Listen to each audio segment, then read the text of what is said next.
Test, test.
Do you miss the excitement and anticipation of waiting for the next issue of your favorite series to come out, whether that's a comic book or even a graphic novel? Well, we do too. Welcome to Impossible Comics. Hi, I'm Kate Broderick, Chief Financial Officer. Hi, I'm Morgan Morales, the Chief Executive Officer. Comic book and graphic novel sales in 2023 began to decrease by 7% and are continuing to decrease. This is due to the fact that they are not marketed well, and hardly any advertisement goes into a comic once they make it and release it out, causing it to fail. On top of this issue is the continuity is too convoluted. There's too many sequels, prequels, and tie into the main storyline, causing readers such as myself to become disinterested in what they are viewing. But the true key main thing of it all is the modern day trends these comics follow, such as the multiverse, reboots, and superhero families. For example, Marvel and DC have exhausted the multiverse storyline and constantly always using it, causing other readers, including myself, to become disinterested in anything new they push out. Along with superhero families, it's always the same storytelling like coming of age, living to that legacy, and gaining trust. We are Impossible Comics, and here is our solution. We present to you our new comic, Powerful. My team and I are working on developing a new comic book that has a different way of storytelling and that sticks to the main timeline with no split-up side stories and a new line of supervillains and superheroes. So who are we pushing these comics out to? Well, we have Comic Man Sam, a 38-year-old man who enjoys reading comics and has a massive comic book collection.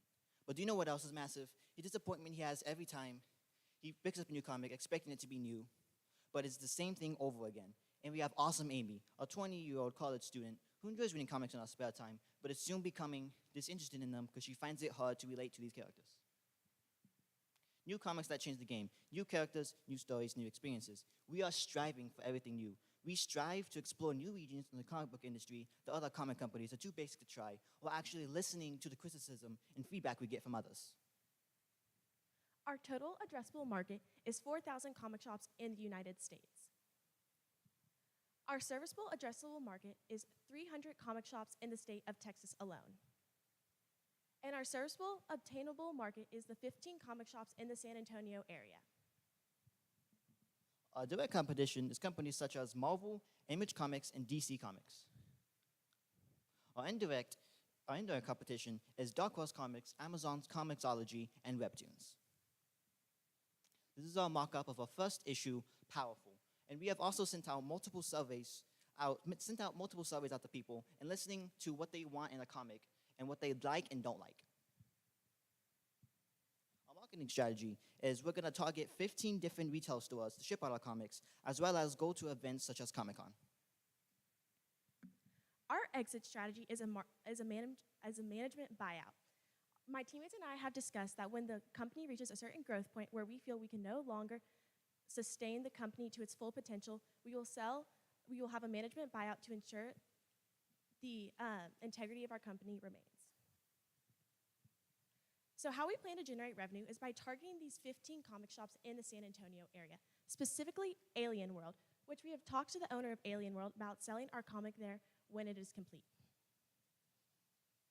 Our cost of goods sold. It costs us $7.34 per comic. The breakdown of this is through illustrations, printing, as well as marketing and displays. It costs us $3.20 to print each copy, while illustrations is a one-time cost for us.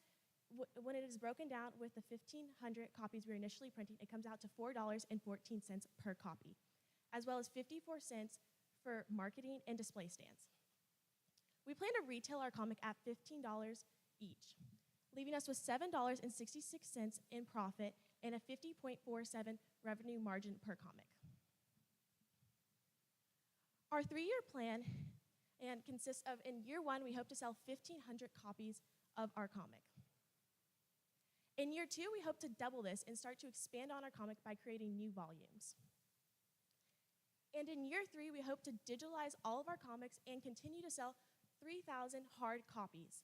We also plan to implement a monthly subscription at $5.99 per month, which will increase our profit by $80 yearly. So what are we asking for? We're asking for $11,600 to initially start our business.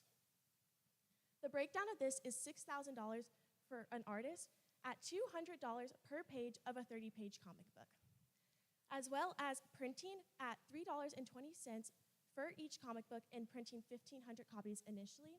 And finally, we are asking for $800 in marketing for advertisement at events and as well as display stands to hold our physical comic book in retailers, leaving us with a grand total of $11,600. Welcome to a new generation of comics.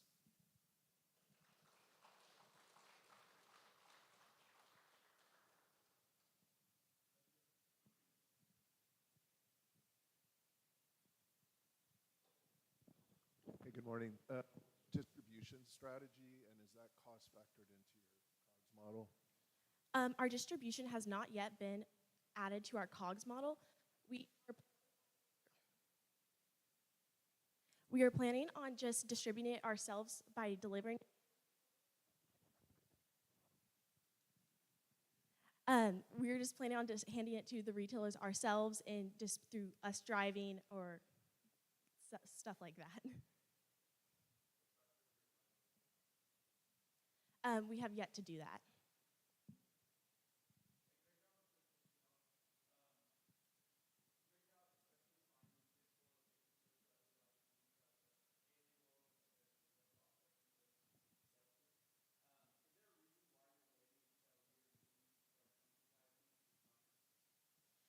We're waiting because we hope to have enough volumes to fully have like kind of a variety online instead of just having one copy online that is digitally.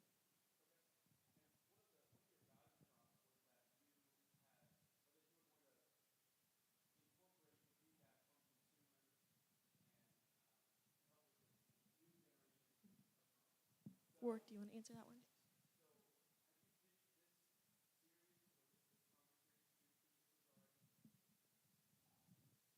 Yes, I've talked to some friends and other random people I've met online and in public about our story, and they seemed to like it. I took the feedback from them. They said, this sound like this sound like that. So I went in and changed it and came back to them and said, yeah, that's new. We haven't heard of that. We like that.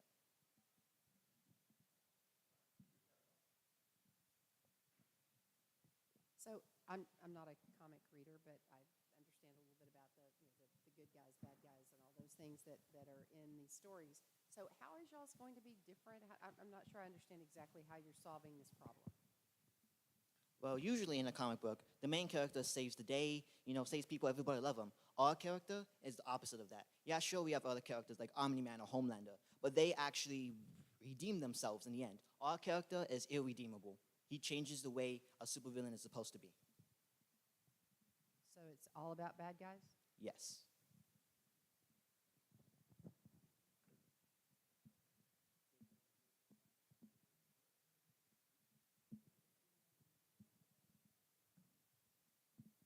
So real quick, can y'all pull up your cost of goods sold again?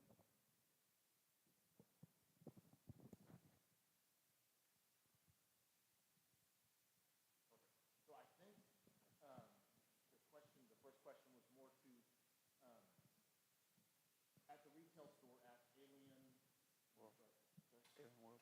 World, they're going to sell it for $15, correct? We are going to sell it to them for $15. Oh, you're going to sell it to them? Yes, sir. What are they going to sell it for? We have yet to get that far. Okay. What does a normal comic cost? Anywhere from like about approximately $20 per comic. Okay. So backing that to math, they're probably going to want to sell it. If they're buying for 15, they need to sell for 30-ish at minimum. So that's y'all need to talk about that part because I was confused on you kind of left that part out. Yes, sir. Can you hear me now? Okay. So you're looking at marketing and you're saying display stands and marketing. Now in the comic, in any sort of publication marketing strategy, you're usually going to be going to conventions and trade shows and you're going to try to expand your distribution, even locally for San Antonio. I'm pretty sure that association marketing within the city is going to be something that you want to do, so you'll be able to reach as many of those possible retailers as you can. Looking at the cost, it looks like you're just really looking to put display stands in their stores. Is that really the extent of your outreach? I'm sorry, could you repeat that? your display stands for marketing, right? Or you're putting those display stands in stores. Yeah. Is that your focus to market? We're focusing on doing display stands so when readers go into these comic stores, they can like distinguish our comic from other comics that would just be on the shelves. Okay, and other comic companies don't do that? Typically, no, Okay. unless they're doing a pop-up. I see. How about have you considered doing maybe not necessarily in-store, but any sort of digital, like when you walk into a store and you can actually be served advertisements, things like that? Have you considered something like that, which probably has a lower cost than publication? We would consider that. Okay, thank you.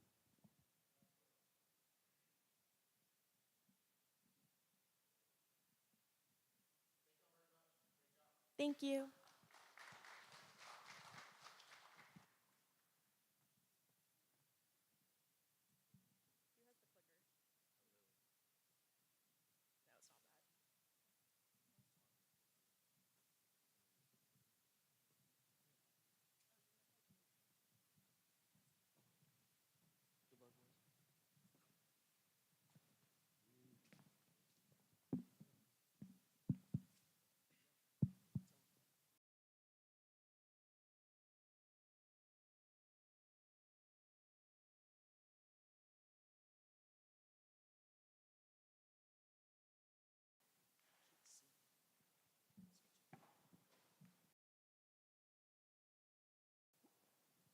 Growing up with three older brothers, I was always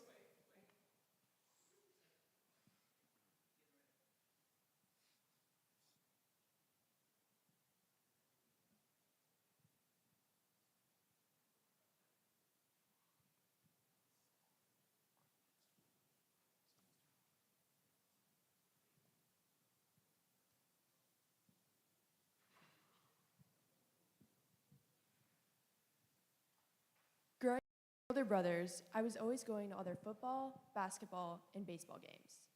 And it was great until they brought home all their disgusting sports equipment day after day. I mean, you can imagine the smell.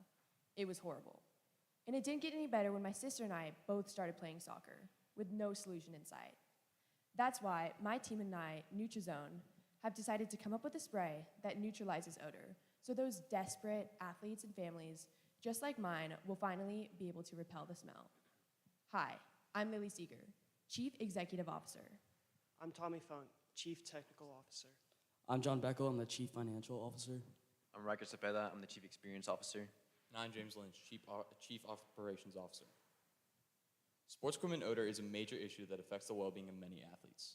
According to SportsMD, athletes sweat between 1 to 4 pounds of sweat per hour of exercise. All that sweat, when accumulated, leads to the growth of bacteria, which causes sports equipment to gain a foul odor.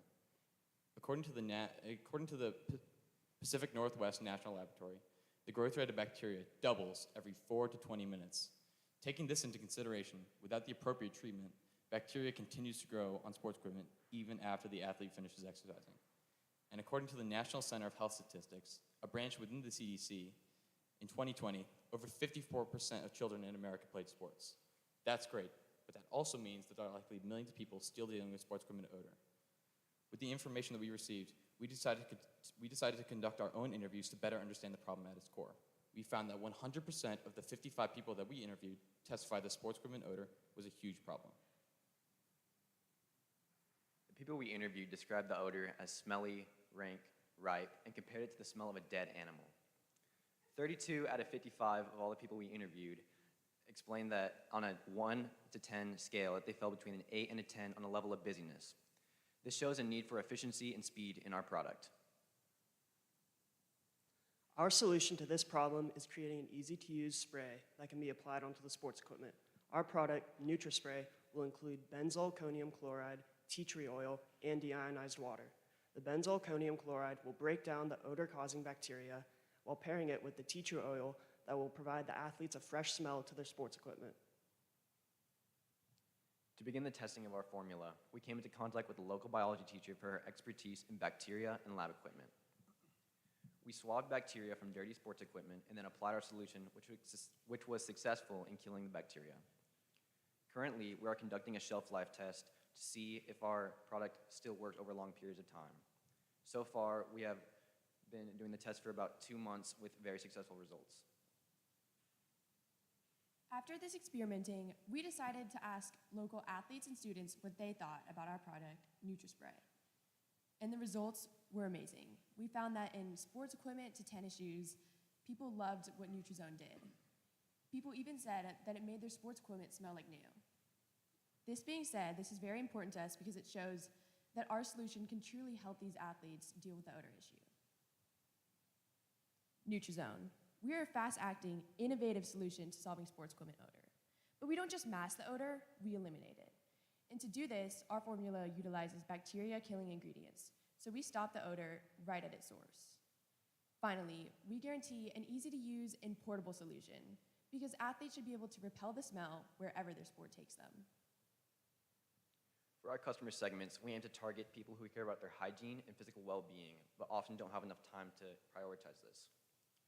We aim to target youth athletes aged 13 to 18 and their parents who don't have a lot of time on their plate. For our first customer persona, we have Smelly Sam. Sam is your typical 13-year-old boy.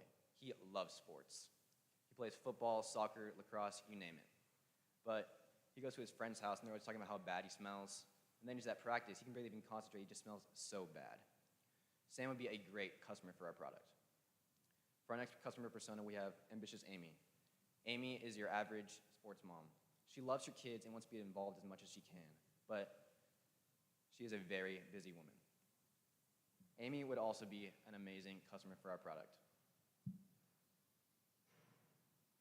For the US, we could help around 7,618,054 student athletes.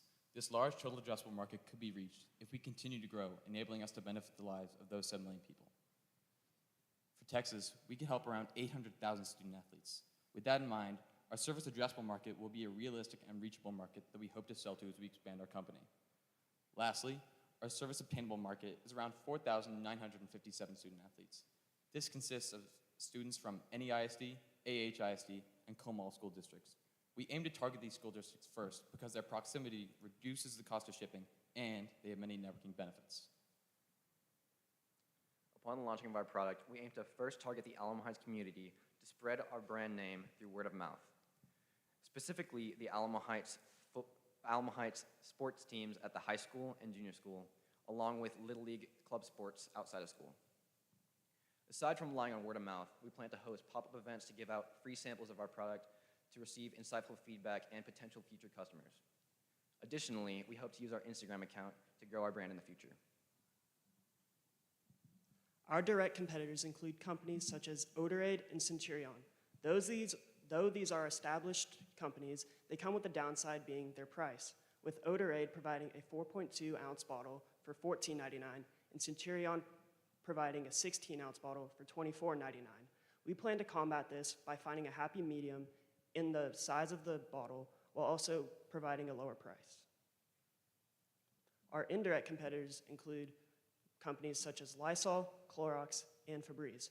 Febreze being the closest of our indirect competitors. While they don't eliminate the odor, they mask it with pleasant fragrances. For our business model, we decided to sell directly to customers. We believe we would gain the most traction this way and also be able to reach a larger amount of customers in a quicker amount of time. We will provide a revenue stream that is transaction-based that will allow our customers to complete a one-time transaction on our website to receive the product. As of now, we are testing and receiving customer feedback for our product. By the end of the year, we hope to sell 250 boxes of NutriSpray in San Antonio. And by year 2, we hope to triple our sales by leveraging social media, our website, word-of-mouth marketing, and going to sporting events. And then finally, by year 3, we hope to get into retail stores, schools, and gyms. Our cost of sold goods consists of our 5 ingredients at $28.23, our 18 balls at $20.99, and then our 75 labels at $18 or 24 cents a piece. Our selling, general, and administrative costs consist of marketing off our website and social media. But hopefully in the future, we can explore influencer marketing and liability insurance. Our startup costs consist of our website, our formula testing to see if our product kills bacteria, and the sample bottles were given out to potential customers. Our exit strategy consists of either selling or having somebody invest in our company so that we can continue to distribute and market to potential customers. By using our product, NutriSpray, we'll be helping millions stay in the zone with NutriZone. Thank you. And before questions, we have a prototype of NutriSpray for y'all to look at. Unfortunately, we had some issues with the labels, so that is a printed copy, but they should be arriving soon. Good job. Good job, y'all. I just wanted to give some feedback. I'm not judging today, but I wanted to give some feedback. I think that the presentation was great. I would suggest that you go back to your business model and then your cost associated with it, because I think one thing you're not leveraging is what e-commerce sales will do, right? So you've talked about how your address or your obtainable market is local, but with a product like yours, I think I would almost start talking about your e-commerce early on, right? Like we're gonna do website first, which I'm not sure that you have the right cost in there for website, but I'd say website, social media, that type of a thing. If you focus your energy first on the e-commerce side of it and having a website and having those capabilities, I think your market strategy, it pulls through a little bit stronger. Does that make sense? Yes, thank you. All right, good job, y'all. Yeah, great job. Can you go back to your financial slide? The 3-year model? No, this one. Sorry. No, not that one. Next one.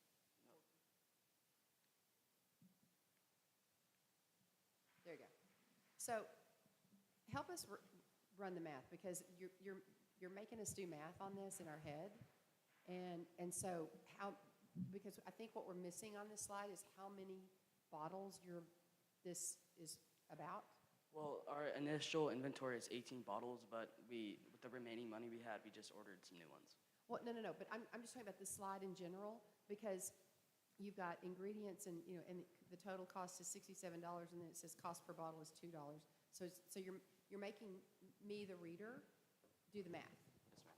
So I mean, just put on there how many bottles it is. Yeah, what's the case pack, I think, is she asking.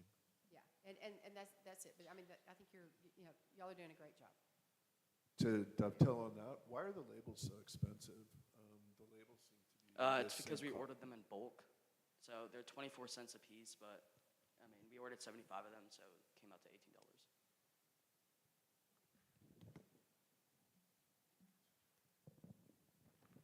I also want to commend you on the testing of your product and getting, trying to figure out if this really works. So I think y'all are spot on with that. Yeah, I loved your product testing slide, and I love the feedback from the consumer. Also, just to go off of what Melissa was saying, I think your obtainable market size is larger.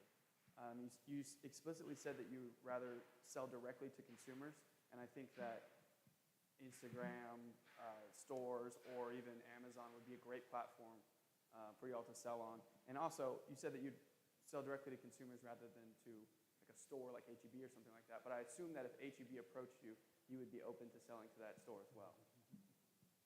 Good job, y'all. I just have one small comment. It's pretty common for packaged goods to offer free samples in order to get people to be interested in the product. I don't see anything like that in your projected costs.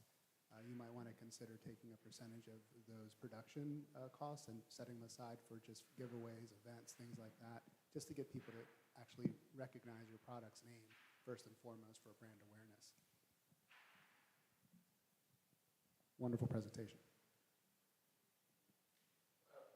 Two quick questions. What was the price per unit if I want to buy one? It's $11.99 as of now.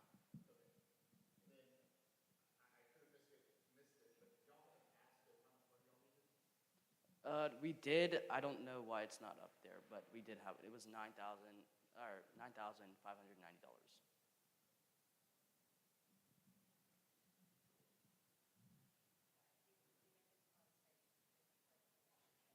Yes, ma'am.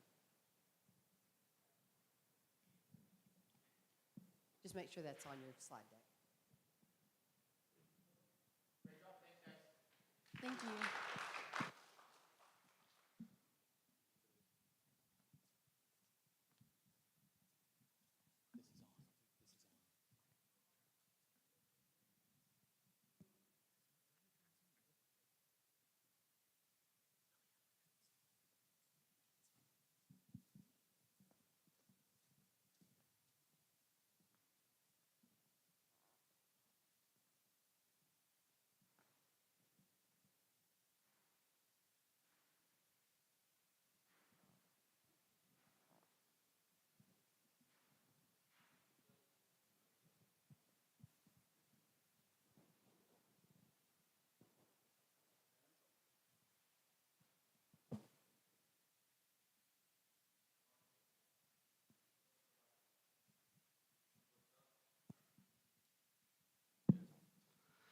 Parents all across America struggle with one thing: extreme temperature conditions while attending their child's outdoor sporting events.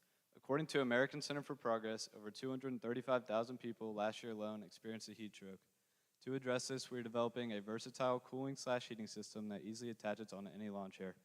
Our goal here at Dual Season Seats is to enhance comfort and safety for spectators, making your game day experience far more enjoyable regardless of weather.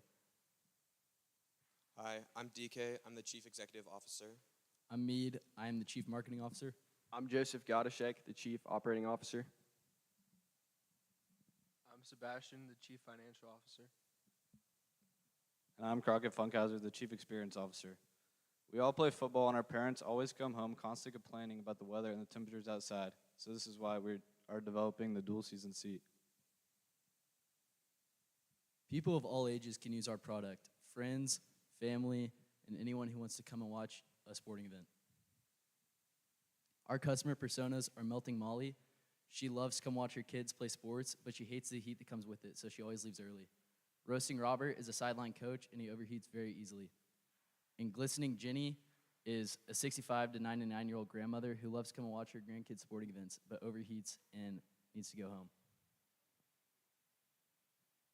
Our solution is we are creating a versatile heating and cooling unit that can attach to almost any lawn chair, which will enhance comfort and safety for you at the game, watching your child play the sport, or do an extracurricular activity. Our unique value proposition is our chair cools you down, and it's a very comfortable chair. We have breathable mesh that easily allows airflow to take in the new air and push out the old air that's hot. For our competitors, we have Ecto. They created a cooling chair. The downsides are you have to lug a cooler around, which is super inconvenient, as well as a super hefty chair. And then for our indirect competitor, we have Coleman. They just created a basic lawn chair that's flimsy and does not have a cooling attachment. For our total addressable market, it's the United States, which has a market size of 252 million. Our top revenue streams will be retail stores along with an online store. For our service addressable market, it's the state of Texas, which has a market size of 12 million. Our top revenue streams will also be retail stores along with an online store. For our service obtainable market, the market size is right around 455,000. And then our top revenue streams will come from retail stores, our online store, and then also mom and pop stores around the city.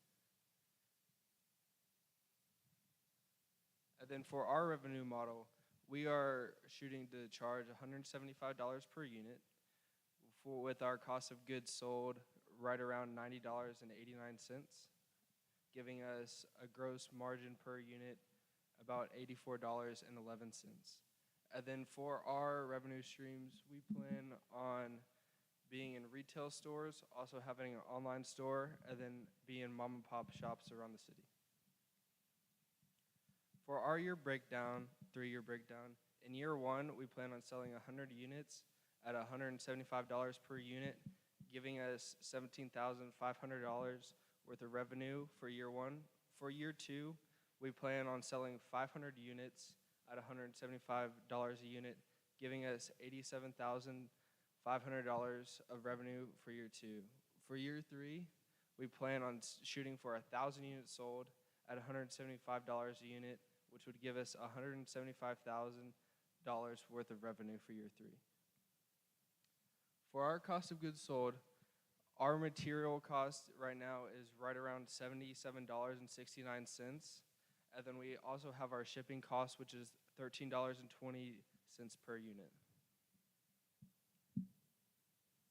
For our minimum viable product, we have these CO2 canisters, which have a bunch of compressed air, and we have tubes that pull the air out so that when the air comes in, it's actually blowing out cool air at you rather than having just hot air like other products on the market where it's just blowing the hot air on you. We have a very breathable mesh so that it easily replaces airflow so it can flow in and out.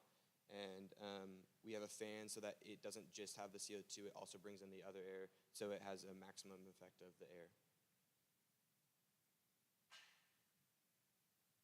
For our ask is $10,500, $5,000 for materials and manufacturing costs, $2,000 for shipping expenses, and $3,000 for marketing and ads, which would include Instagram ads and our website, which we would sell our product on, and $300 for our LLC.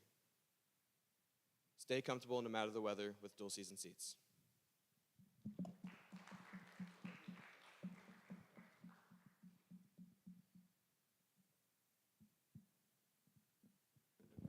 Morning, guys.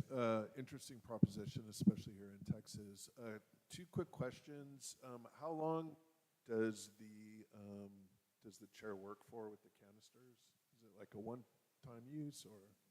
Well, so we're going to put multiple CO2 canisters on it so it can last longer. We're still testing to see how long we can get them to last, because the CO2 canisters, it has a small amount, and we're trying to see how long we can make it last while still getting the full effect of the cool air pushing through, like get the maximum airflow while still maximizing our time with it. And so we figured out that we can make each one canister last about 5 minutes with a really strong airflow, and it can last about 15-20 minutes with a slower, more like concise airflow. And so we're still trying to figure out the like golden spot where we have enough airflow but still having it last long. Okay, and then you didn't mention, I'm assuming that customers then would have to replace the cartridges. So yes. Sort of those collateral products will be for sale as well. And have you thought about pricing and so sort of total cost of use? So we also plan to have a membership on our website where you can sign up and we can constantly send you a new shipment of CO2 canisters every month, and so it can replace it. Our goal for the chair to last is about 2 to 3 hours because that's the average length of a sporting event. And so for tournaments, we want it to last about 3 hours because they have multiple games, and so we don't want it just to die after one game and it's just a chair that they're sitting in. We want them to be able to use it the whole weekend they're out there. Yes, sir. Great job. Do y'all have any kind of a prototype? Okay, great job. So then thinking about, there was a lot of shipping costs. What are you shipping? Is it shipping in, shipping out? It's shipping in the materials, bringing them to us, and then being able to distribute the shipping back out of the finished product to the customers who buy it.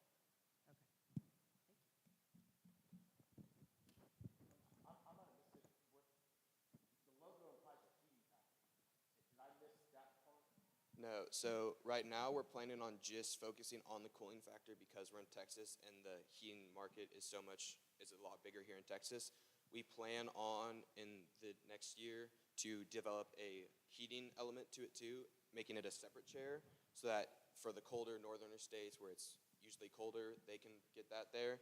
And then if possible, we'd like to combine them to make it into one chair where it would be a higher price than the other 2 separate chairs if we have them.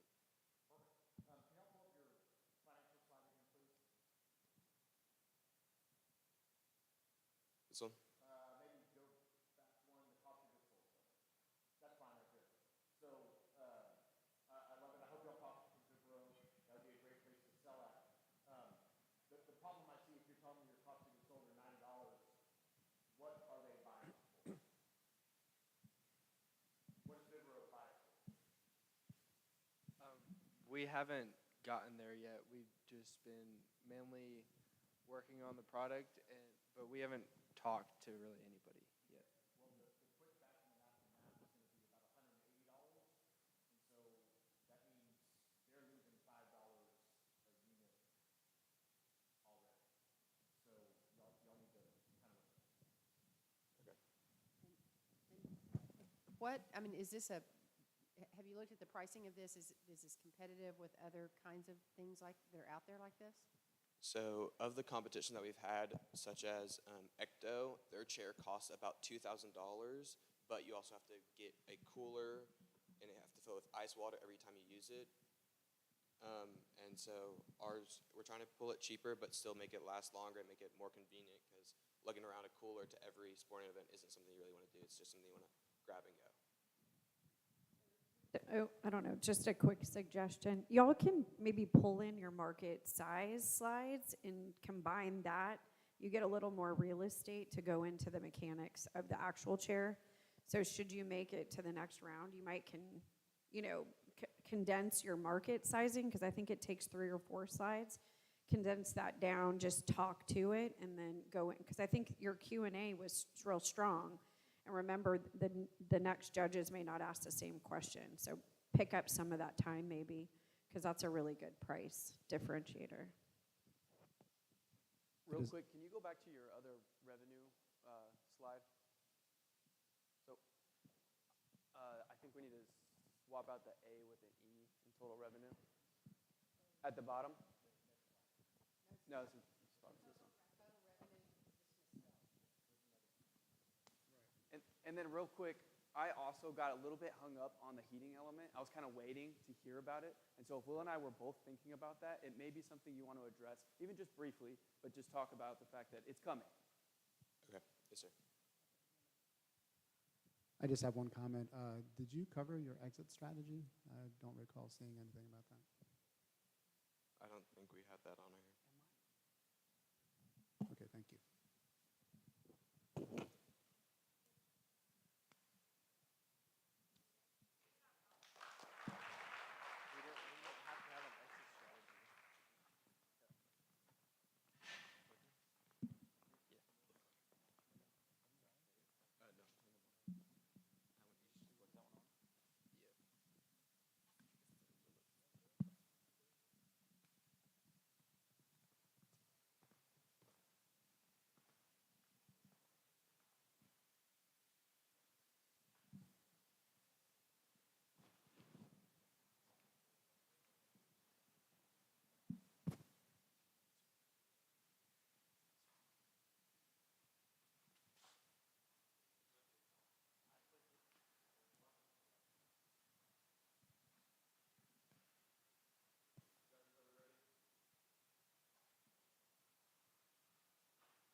A few years ago, when my uncle was younger, he suffered in a terrible accident.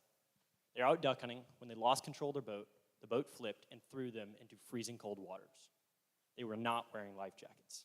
Because of this, they came within inches of dying. This event has led me to make sure that every time my friends are on the boat with me, they're always wearing life jackets. However, every time the argument comes up, they're bulky, they're uncomfortable, and frankly, nobody wants to wear them. Hi, I'm Boone Peeler, Chief Executive Officer. I'm Birch Johnson, Chief Operations Officer. I'm Oliver Johnson, the Chief Financial Officer.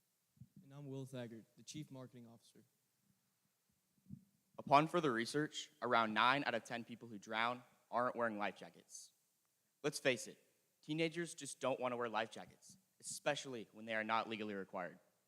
As Boone mentioned, reasons for this include chafing, irritation, bulkiness, and even improper sizing. Our solution to this is the Free Float Life Vest. This solution provides a comfortable to wear, effortless to use solution that still can adapt and grow with the teenagers. This solution has a few features to help with comfort and safety.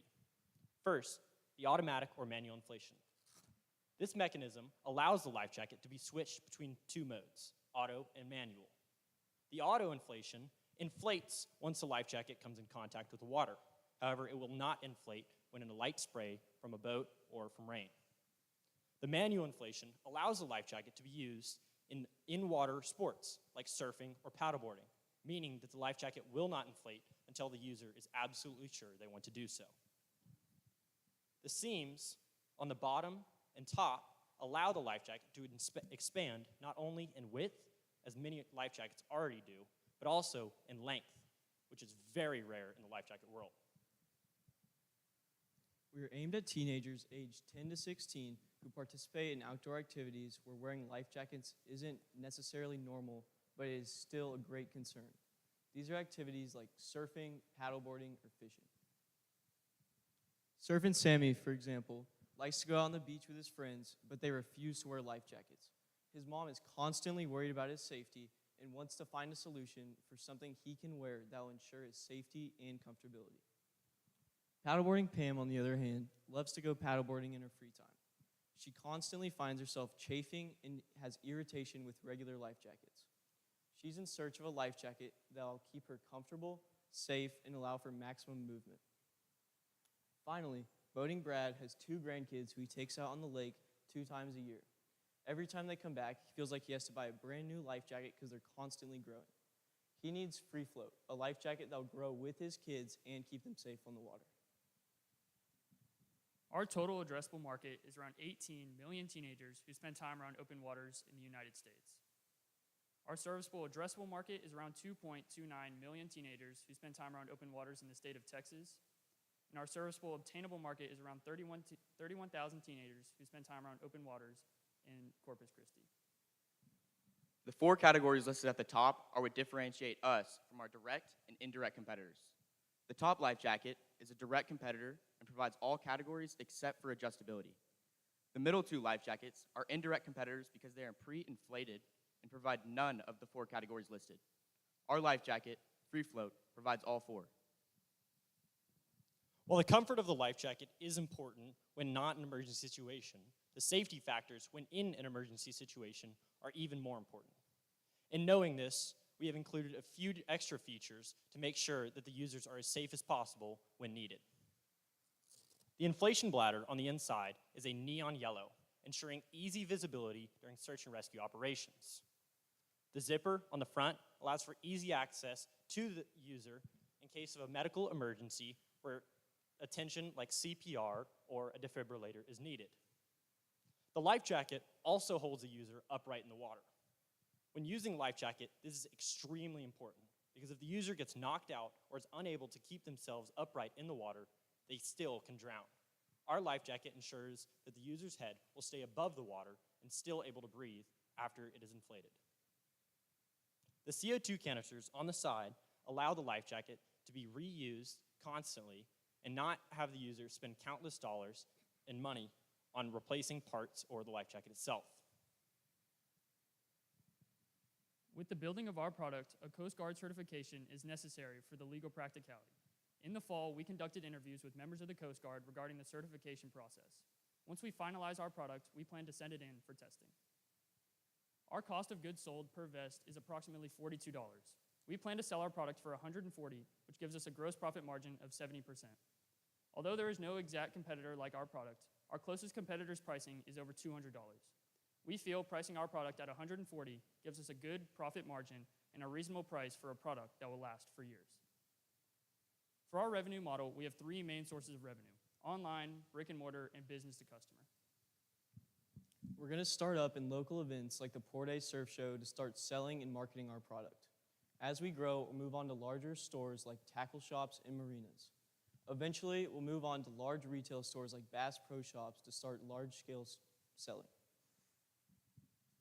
For our 3-year plan, we plan to sell around 250 life jackets by year 1. Our labor and administrative costs are $6,500. From year 1 to 2, we will have a growth of 300%. While this may seem aggressive, once we have a set manufacturer and installed our product into more stores, our product will be flying off the shelves. In year 2, we plan to sell 1,000 life jackets. From year 2 to 3, we will have a market growth of 200%. While this number is smaller compared to years 1 and 2, we understand that large retailers typically test buy their products before large orders of a new product. In year 3, we plan to sell around 3,000 life jackets, which will give us a net profit at $228,000. We are asking you for $9,500. This will be split into 3 main groups: materials, labor, and advertising and marketing. The materials will take up 63% of our total ask, the labor around 21%, which will be used towards sewing, and the advertising and marketing, which will take up the next 16% for online and social media platforms. We will then be doing so well that when we get an offer from either a manufacturer or a retailer, we will then entertain those offers until we feel that the production capabilities are better than what we can do. We're going to start marketing on social media platforms like Instagram and Facebook. We'll promote our product and keep followers updated on our journey. We're also going to post tutorial videos on YouTube to explain how to use our product and when it's practical. Eventually, we're going to try to attend meetings like the National Safe Boating Council Society to start raising awareness about how to use our product and its benefits. Sleek design. Adaptable fit. We are Free Float.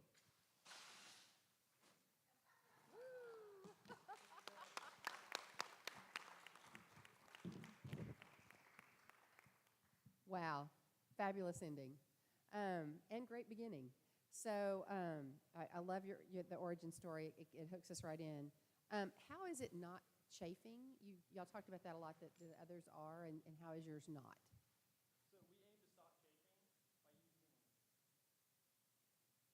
We aim to stop chafing by using neoprene around the high movement areas like the arms and neck, as well as recessing these seams further away and creating a thinner, more sleek, recessed seam that doesn't rub on the users when they move as much.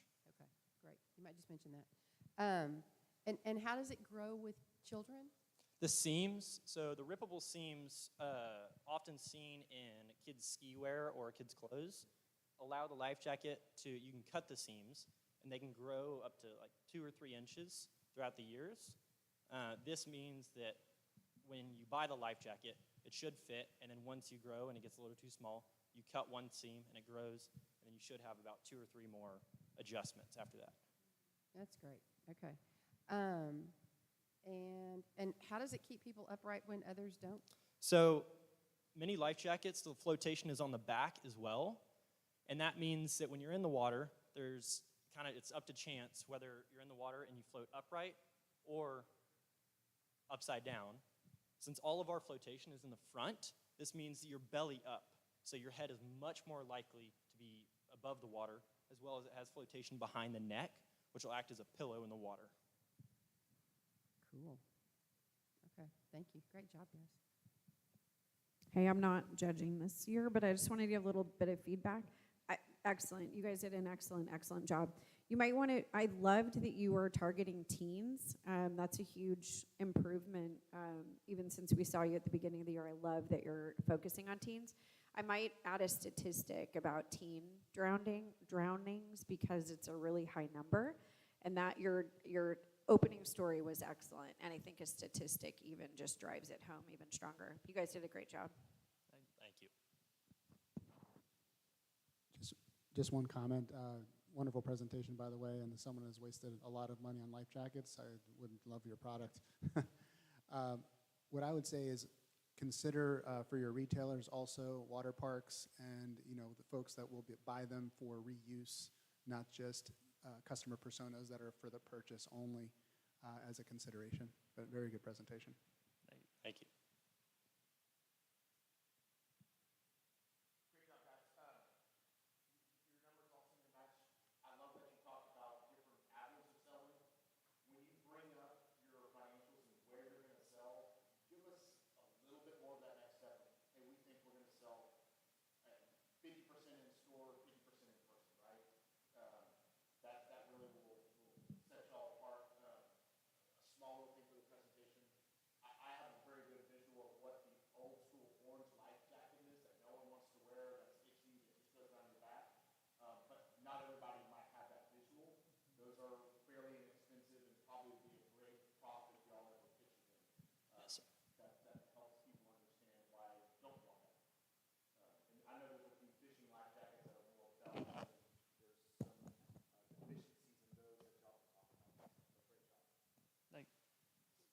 Yeah, great job hitting your target market's ethos right off the bat.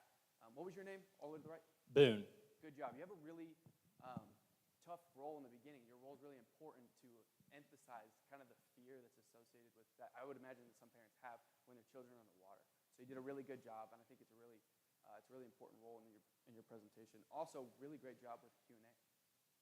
What was that? Sorry? A really great job with the Q&A. Thank you. Your responses to everyone's questions were phenomenal. All right, well, thank you very much. Thank you. Me.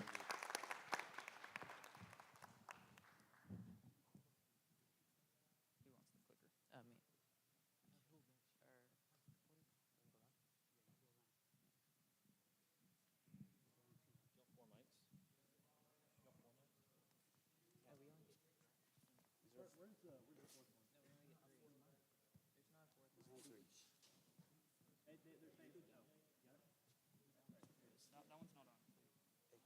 Turn one. Yeah, yeah.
I can hold it. Just we'll leave it right here.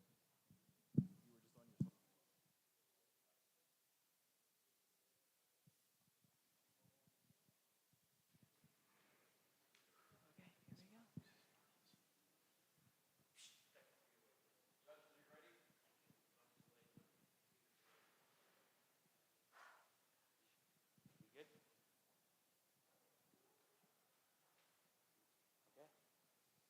People have been camping for a long, long, long time. So naturally, my family was the same. With every time we go camp, one problem occurs every time. My mom can never get a good night's sleep, leaving the campsite anguished and restless. With the ever-so-growing outdoor camping market, the Dirt, an outdoor recreational website, estimates 15 million new people in the last 2 years alone took to the campgrounds. That's why we're Landmark, the new and innovative way to camp. I'm the Chief Executive Officer, Townsend Ashwab. I'm the Chief Financial Officer, Eli Guerrero. I'm the Chief Operations Officer, Brady Maverick. I'm the Chief Experience Officer, Joaquin McCullough. Where's our Chief Marketing Officer? Austin, where are you? Sorry, Townsend. I was just hanging in the viewpoint. Let me explain to everyone our problem. So when you go camping, you have your typical camping products. You have your hammocks, you have your cots, and you have your tents. But all of these can have problems. Either they're difficult to set up, too expensive, or too bulky. Our company, Landmark, hopes to solve all of this with our new product, the Viewpoint. The Viewpoint is easy to set up. As you can see, only need one tree branch, and you just have to put the strap around, and done. Seamless camping experience. And we also do this by maintaining comfort and keeping the portability. Now, in fact, with all the people we interviewed outside of Alamo Heights, the 50 people we interviewed us out of Alamo Heights, we found that all of them would be interested in using the viewpoint in their next camping adventure, some even in their own backyards. In addition to this, the viewpoint also provides several health benefits with a flat surface so you get equal back support and a swinging motion so you could relax quicker. In addition to this, we also are going to make it light, compact, and easy to set up. We have a 2-foot carrying case so you can take it wherever you want. It's going to weigh less than 10 pounds and have a 5-minute setup. Now, who's going to be buying it? Our customer personas are Scouting Sam and Casual Courtney. Scouting Sam is the father of 2 Boy Scouts, and he loves to take his kids out camping on the weekends. He wants a rugged camping tent so that he could do whatever he wants in the outdoors, and he likes a flat surface so he could get a good night's rest and be energized for the next day. Casual Courtney, on the other hand, she wants to take her viewpoint from her backyard all the way over to the park with its easy setup so she could set it up and read her book on a nice, relaxing summer day. Our direct competitors are Vivir with their backyard-focused tent. This has a lot of sag leading to an uncomfortable sleep. Opiongo with their tent needing 2 perfect trees parallel to each other. It is also expensive, bulky, and the time to set up is far too much. Treepod ticks all of our problem boxes. Expensive, bulky, it is very heavy, and the time to set up is way too much. Our indirect competitors are Eno, North Face, and Coleman with their traditional tent, hammocks, and cots. Cots are very stiff, leading to an uncomfortable sleep.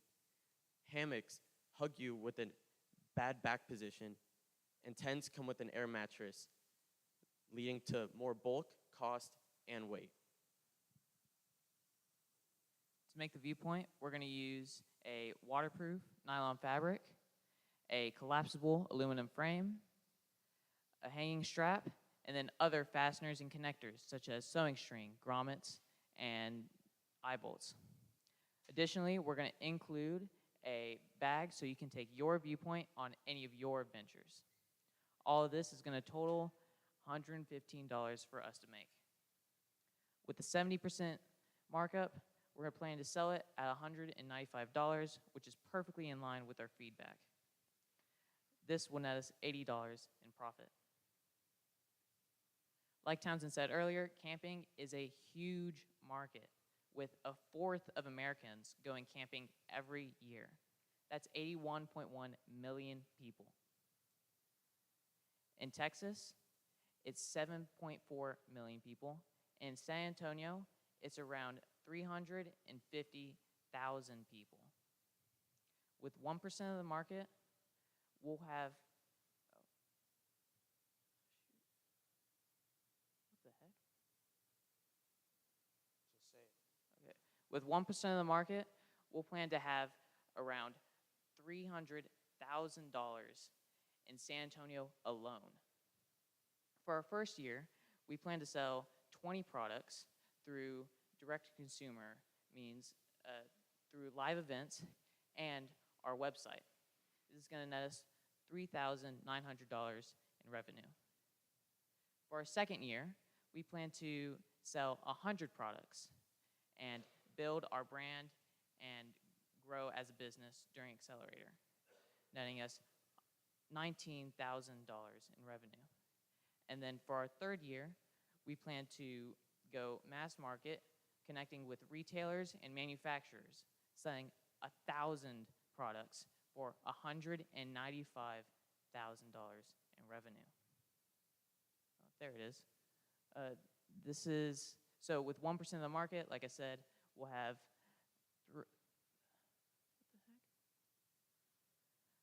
with 1% of the market, we're going to have $300,000 in profit in San Antonio alone. Our revenue models, as Eli mentioned, we plan to begin going direct to consumer. We'll be in-person events and also with our online website. In the in-person events, we'll direct our consumers to buy our product, The Viewpoint, on our website. In the future, we hope to join online marketplaces and retailers such as REI, Whole Earth, and Amazon Marketplace and Facebook Marketplace. Our capital ask is a total of $6,125 with a breakdown of just under $3,000 for 25 finalized products, $1,000 so we can actually finalize that product with all the added features such as ventilation and pockets, another $1,000 for marketing so we can expand our social medias, find our fan base, and grow our overall brand, $750 for key operational costs like legal documents, trademarks, patents, and operational fees. And lastly, we will need $500 for packaging, shipping, and labels. Our exit strategy is we plan to sell our company, Landmark, to a private investor or another outdoor business in our second year when we graduate. We're Landmark. Above the rest. And just like Townsend's mom, I'm going to get a good rest in the viewpoint.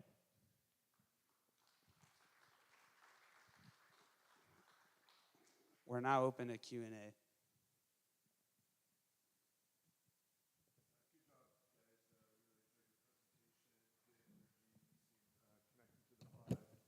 work on improvement around clarity and just the flow of your presentation.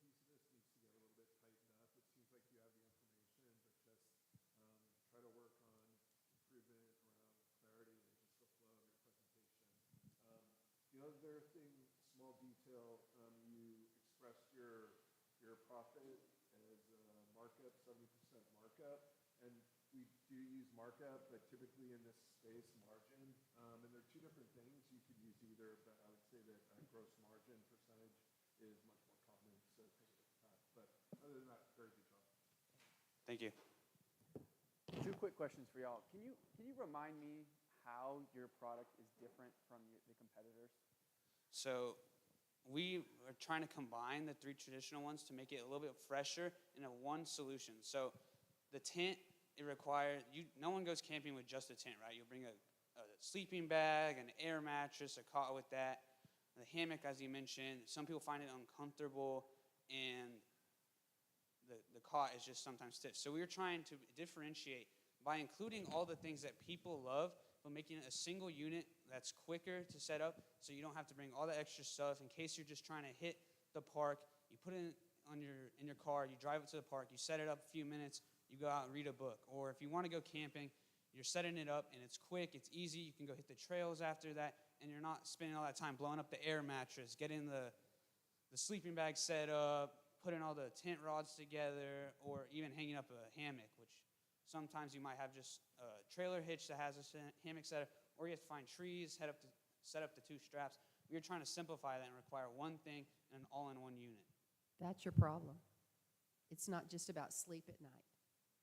It's all of that you just said. Yes, ma'am. So if you add that, if you get to pitch again, think about adding all those things in somehow to part of your problem, because it's not just about a good night's sleep. It's also about ease of setup and being able to get out and, like you said, read a book and do other things. Yes, ma'am.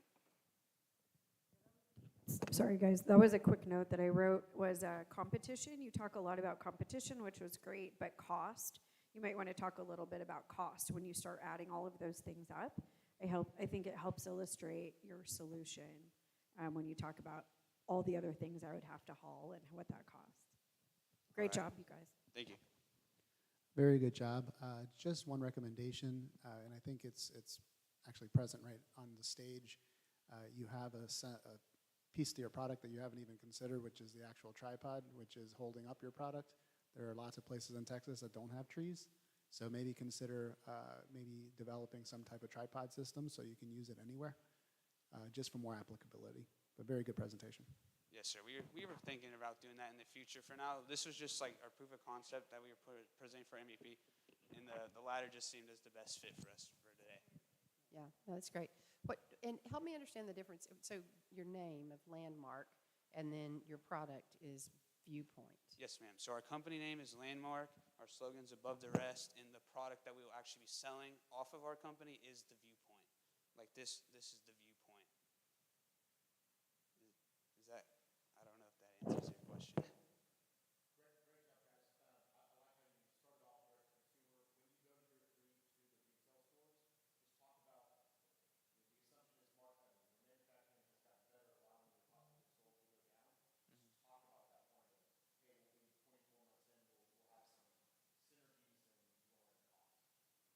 Yes, sir.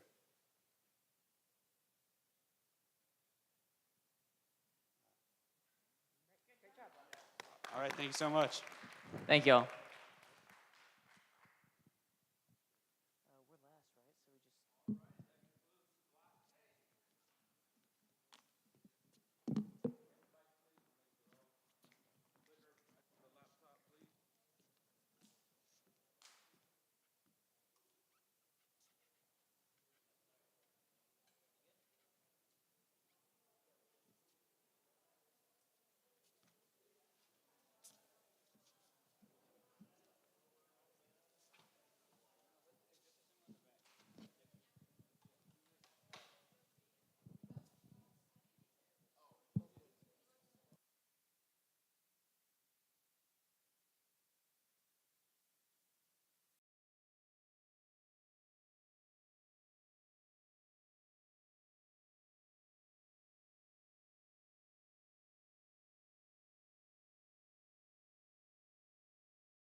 Mic check.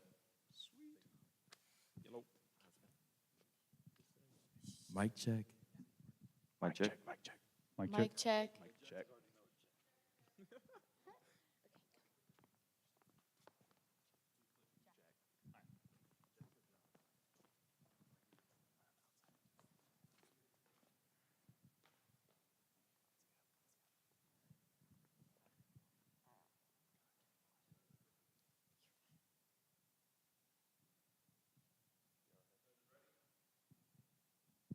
Okay, weather. Y'all know the weather in San Antonio is never consistent. In November, one day you're sweating, and then in the next two, it drops to below 40. I know I'm tired of never being able to have a plan. Last winter, the temperature suddenly dropped to below freezing, which meant my family and I had to act fast to cover our plants before they died. I spent hours in the front yard covering our plants with blankets and tarps just for them to blow off or let cold in. This process is rarely successful, and I've wasted so much time trying to keep our plants alive. We are Frost Guard, a new and innovative way to keep your plants heated and alive. Hi, I'm Claire Sharp, the Chief Marketing Officer. Hi, I'm Luke Massey, the Chief Information Officer. Hi, I'm Ethan Mitchell, the Chief Operations Officer. Hi, I'm Jack Hallman, the Chief Executive Officer. Every year, temperatures across Texas drop below freezing an average of 12 times, killing off around 83% of all residential plants, despite having being covered by tarps or blankets in an effort to keep the heat inside. This is a huge problem because no one wants to spend all of their money or time or whatever they want to do that day on replanting and regrowing all of their front yard. Our solution, the chili cover, has 3 parts. The first part is a 10 by 20 polypropylene tarp that is wind and waterproof. Our second and main tarp part is on the inside of the tarp. It's a heated wire, which acts as the active heat element to heat your plants in the winter.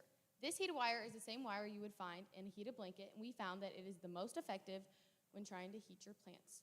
The final part is our tarp has weighted corners and edges to keep your tarp down so the wind can't blow it off. For our testing, towards the beginning of the year, we bought different materials, tarps, and heating elements, and we tested them out to figure out which ones were most effective. We took the different heating elements and we put them on the inside of the tarp and tested the difference between inside the tarp and outside the tarp. And we found that our prototype now raises the temperature by at least 10 degrees compared to normal everyday tarps, which raise it by 1, maybe 2 if they even stay on the tarp. Once we found the most effective prototype, we tested it on different plants and in different weather conditions, and we found that not only did the plants not freeze or die, but they stayed alive and growing. Our 2 direct competitors are the Blanket and the Frost Shield. Now, these are made from polypropylene material, which is a material we use because it's a great insulator and it's also weatherproof. Now, we are better than them because they cannot actively create warmth inside the tarp. Our indirect competitor is US Tarp, a tarp manufacturer based out of Michigan that can really create a tarp for any of your needs. Our UVP and what makes our product so much better than these other tarps is how we have heated wire on the interior of our tarp that keeps your plants hot even when the hot air seeps out. So it makes sure that the cold air is not able to come back in. What else we have is weights on the outside that make sure that your tarp is stayed planted in the ground without having to put stakes or anything in the ground causing damage to your lawn. We are going to target customers such as landscapers, gardeners, and homeowners ranging from ages 28 to 65 years of age, who spend countless money and time replanting after every sudden cold night. Our total addressable market is the southern region of the United States, in which 58% of houses have residential plants. Our service addressable market is the state of Texas, in which 67% of the houses have residential plants. And our service obtainable market is the city of Alamo Heights, in which 2,500 houses have residential plants. Our startup costs come out to around $57 in total, plus $11 per month due to the domain. So we need $13 for every polypropylene tarp, $8 for each set of weights, $16 for the set of wire, and $6 per box for the packaging fees. Now this gives us a total cost of $43 for the cost of goods sold. We plan to have 2 monthly payments, one for insurance to protect us and our company, and then another for a storage unit to storage all of our materials and products, and then one annual payment for our domain for our website to market and sell our product. Our revenue model and how we will be making our revenue is from 2 main ways. Our first way is direct sales through a website online that you can order and will get shipped to you. And the other way, which we plan to do later on, is sell in bulk to larger companies like Home Depot, Aces Hardware, and Lowe's via brick and mortar. In our first year, we plan to sell at least 20 tarps for $80 each using our own manual labor and funds while growing our market and image through our social media, through pop-ups around town, and having our logo on tarps to increase recognition. If we reach this goal of 20 tarps, that will bring us $1,600, which we will put back into the business to continue making products to sell. In our second year, we will partner with a manufacturer and sell more through our website. We have a goal of a minimum of 50 tarps, and if we reach that goal, that will bring us $4,000, which we will use for manufacturing and delivery fees.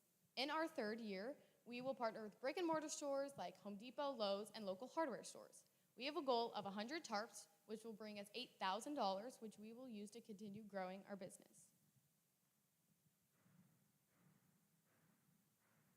Our gross profit margin is 42.9% per unit, and our net profit margin is 32.21% per unit.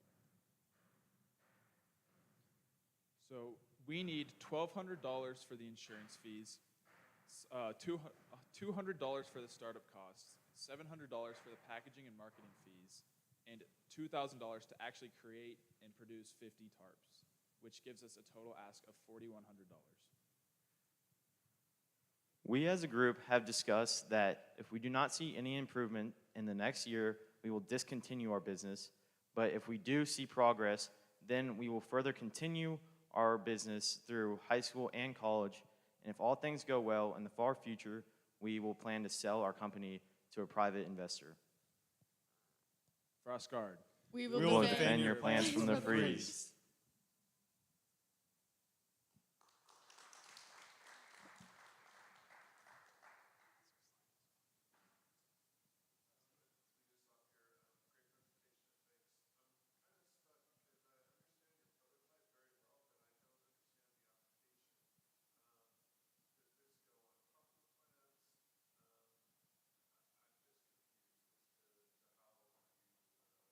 Product and how it works. So it's like when the weathers get cold, most people put tarps over their plants. The way ours is different is that on the inside of the tarp, and we have a prototype. No, it's the blue tarp, the wire. So you can see it. It's just like a normal tarp, except we have heated wire on the inside that will create heat. So the outside will be waterproof, so it won't be able to seep into that. But it'll create heat on the inside. So when, like with regular tarps, the cold air will start seeping into the tarp after a while. Our tarp creates hot air on the inside, so that won't happen. So is the value proposition that this is better at saving your plants, which I understand, but in the beginning what I thought is that this is like more time efficient. I almost thought you could lay the tarp on the ground and just keep it there. If you get cold weather, you flip a switch or something. So I don't know if I'm the only one who's sort of confused here, but something to think about as you're explaining your product and how it works. I thought y'all did a great job, and I like how you made conscious efforts to smile throughout your presentation. I think it really does add some value to the listeners. So when you're talking about your exit strategy, it's my opinion that I would skip talking about if the business fails. Since we're asking for money at that time, I would just talk about all the good things that are going to come from the money, okay? But good job. Thank you. Thank you.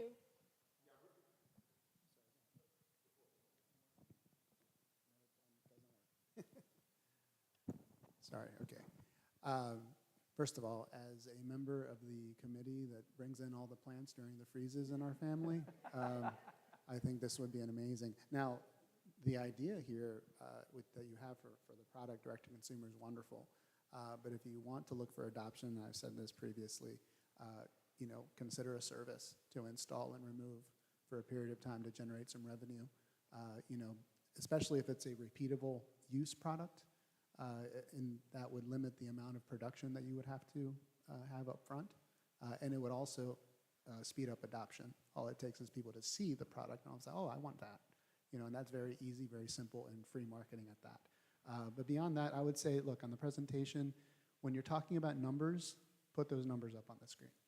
Right? It's a lot easier for the judges to be able to digest the information, and I think they might lose the verbal points that you make because they're not up there to kind of push them through. But anyway, good presentation. Thank you. Thank you. Just a quick add on that one. You guys can do a video and then embed the video into your presentation as well. So show the a freeze, and everybody running outside like crazy people and throwing this on top of and how yours works. The visual of that, I think, would eliminate some of the questions that the judges have had. Yes, ma'am. So great job. I understood this from the get-go because I too am that committee that does the wrapping and everything. But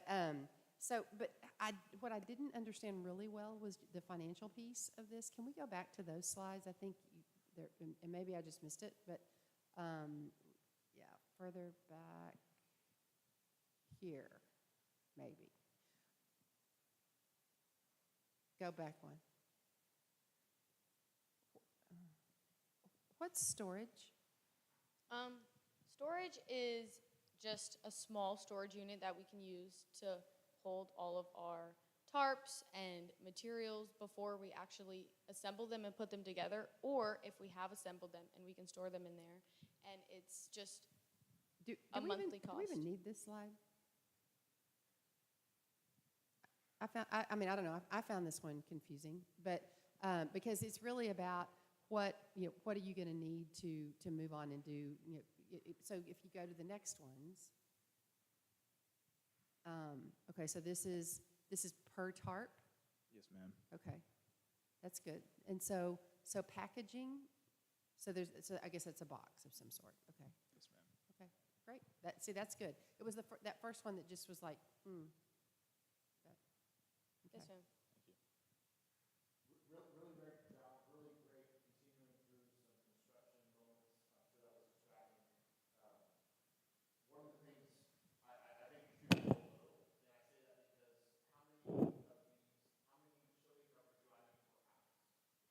Right? So, that's going to be a changing number, but if you drive down a certain street, you might need 4 per house. If I drive down another street, I might need 10 per house, right? So you've got lots of room to grow there.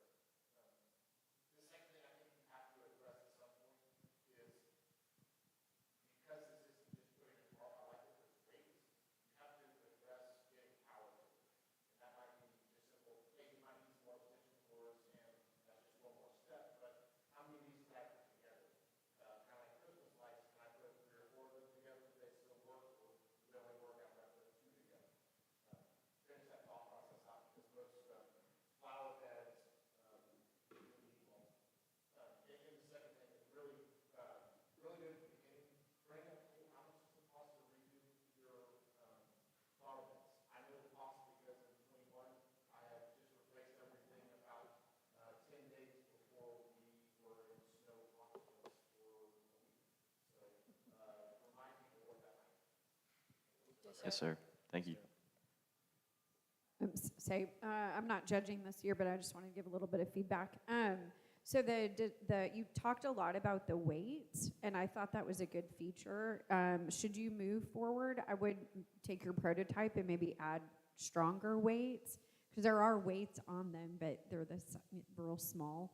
And then maybe bump up your competition a little bit. There's a slide on competition, but if the the MVP doesn't, and if your competition doesn't talk about cost at all, it's a little hard for us to understand the unique value proposition. Okay. Yes, ma'am. Good job, y'all. Thank you.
Working at a dog store, I constantly witnessed frustrated dog owners struggling to walk their large dogs.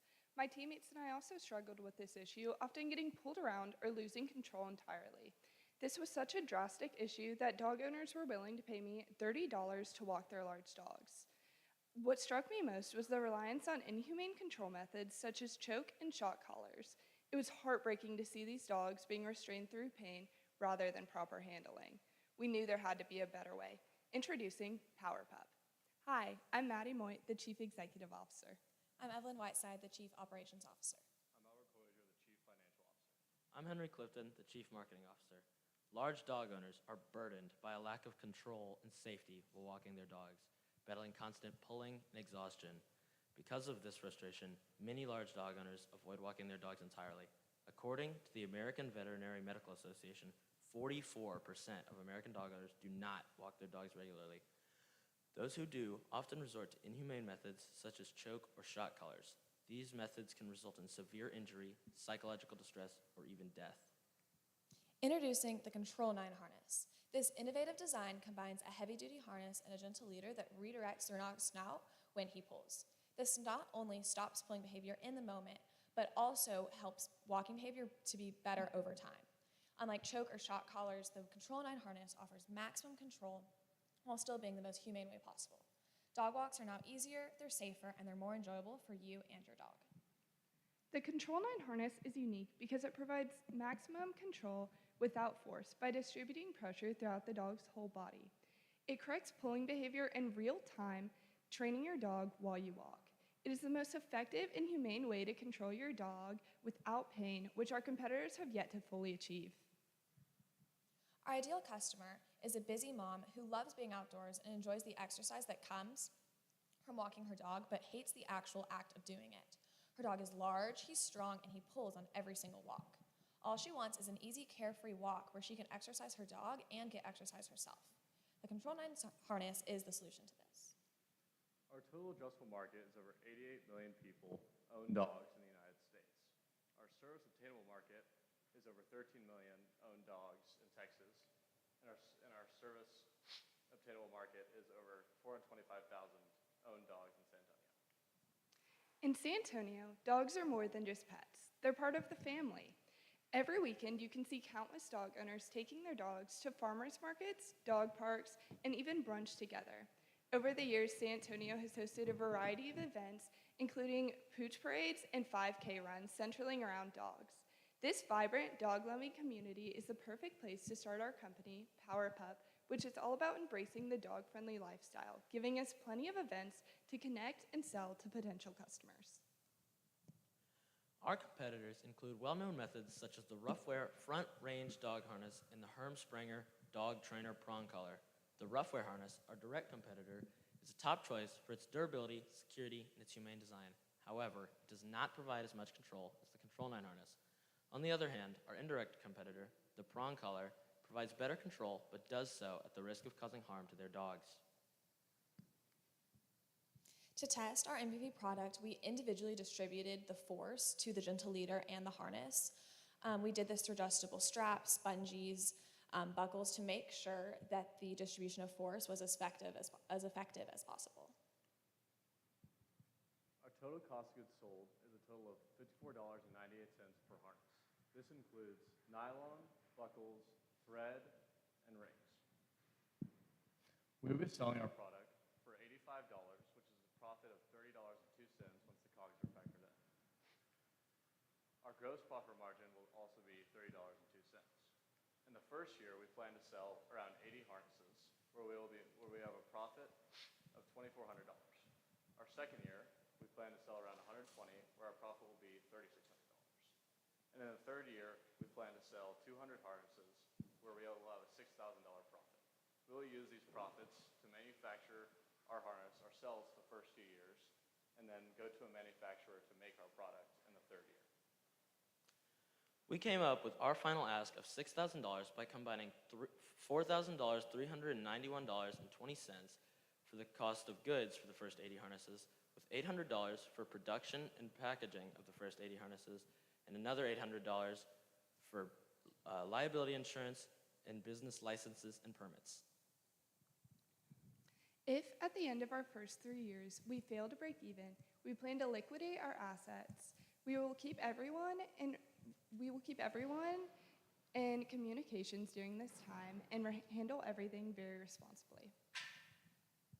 To sell our Control 9 harness, we will start with our initial customer group that we have formed relationships through on dog walks, at dog parks, at other dog events. We'll sell directly through our website.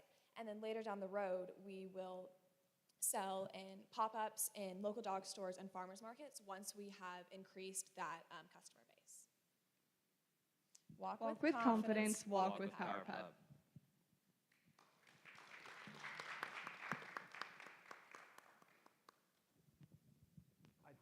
Great job, great job. I think I told the last group this as well. I would have maybe a more positive exit strategy. Can you go back to it real quick? Yes.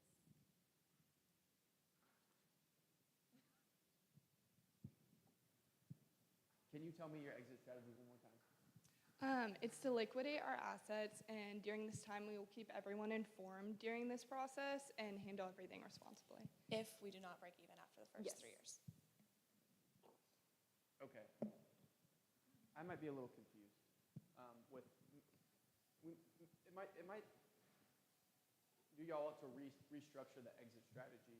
Maybe just talk about selling it to a local, like a PetSmart or something like that, or maybe more of a local pet store or something like that. That may be a more interesting liquidation strategy. But I will say that I'm sold. I would like to know, does the product work? You've tried it? Does it actually work? The images shown were on my dog, and I hate walking him, and so we actually did test it on him, and it worked. So it was a better walk than what we were doing previously. Cool. Videos? Short videos?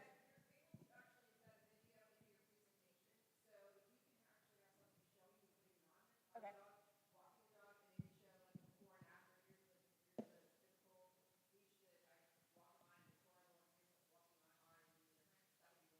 Okay. Yeah, I'd love to see it because I'm ready to buy one right now. Thanks, y'all. Thank you. Just something small. You had mentioned shock collars, and in your competition set, you didn't include one. You might want to consider adding that because that was in the initial part of your presentation as a market option. Okay. The other thing I'd say is just in generally from the presentation side of things, the fonts don't have to be so big. And when you want to put numbers together, you definitely want to try to organize them more in a table so someone can see it all very clearly, kind of broken down by columns. Just a little bit easier on the eyes to be able to, really kind of digest what you're saying. But as a dog owner that has a pulley, dog that likes to pull a lot, I certainly would love one too. Thank you. Thanks. Also, as a dog owner, this is very interesting to me. My feedback is two or threefold. I think when you go through your financials, there wasn't a sheet that just sort of charted year 1, 2, 3. There was a sheet that vaguely resembled some financials, and you talk through it. It'll be easier for your audience to get grounded in your financials if you have something that's a little bit more formal and spelled out. The other thing that I wanted to mention, there was a really good graphic in your presentation of the woman holding that big German Shepherd, and that really gave me a good visual of what the challenge is, and I thought that was a missed opportunity for you to introduce your prototype in a similar sort of fashion. The first one that you had was kind of diluted, so I think the visuals, whoever talked about videos, would be really helpful here. But other than that, I think it's really an interesting idea, and good job.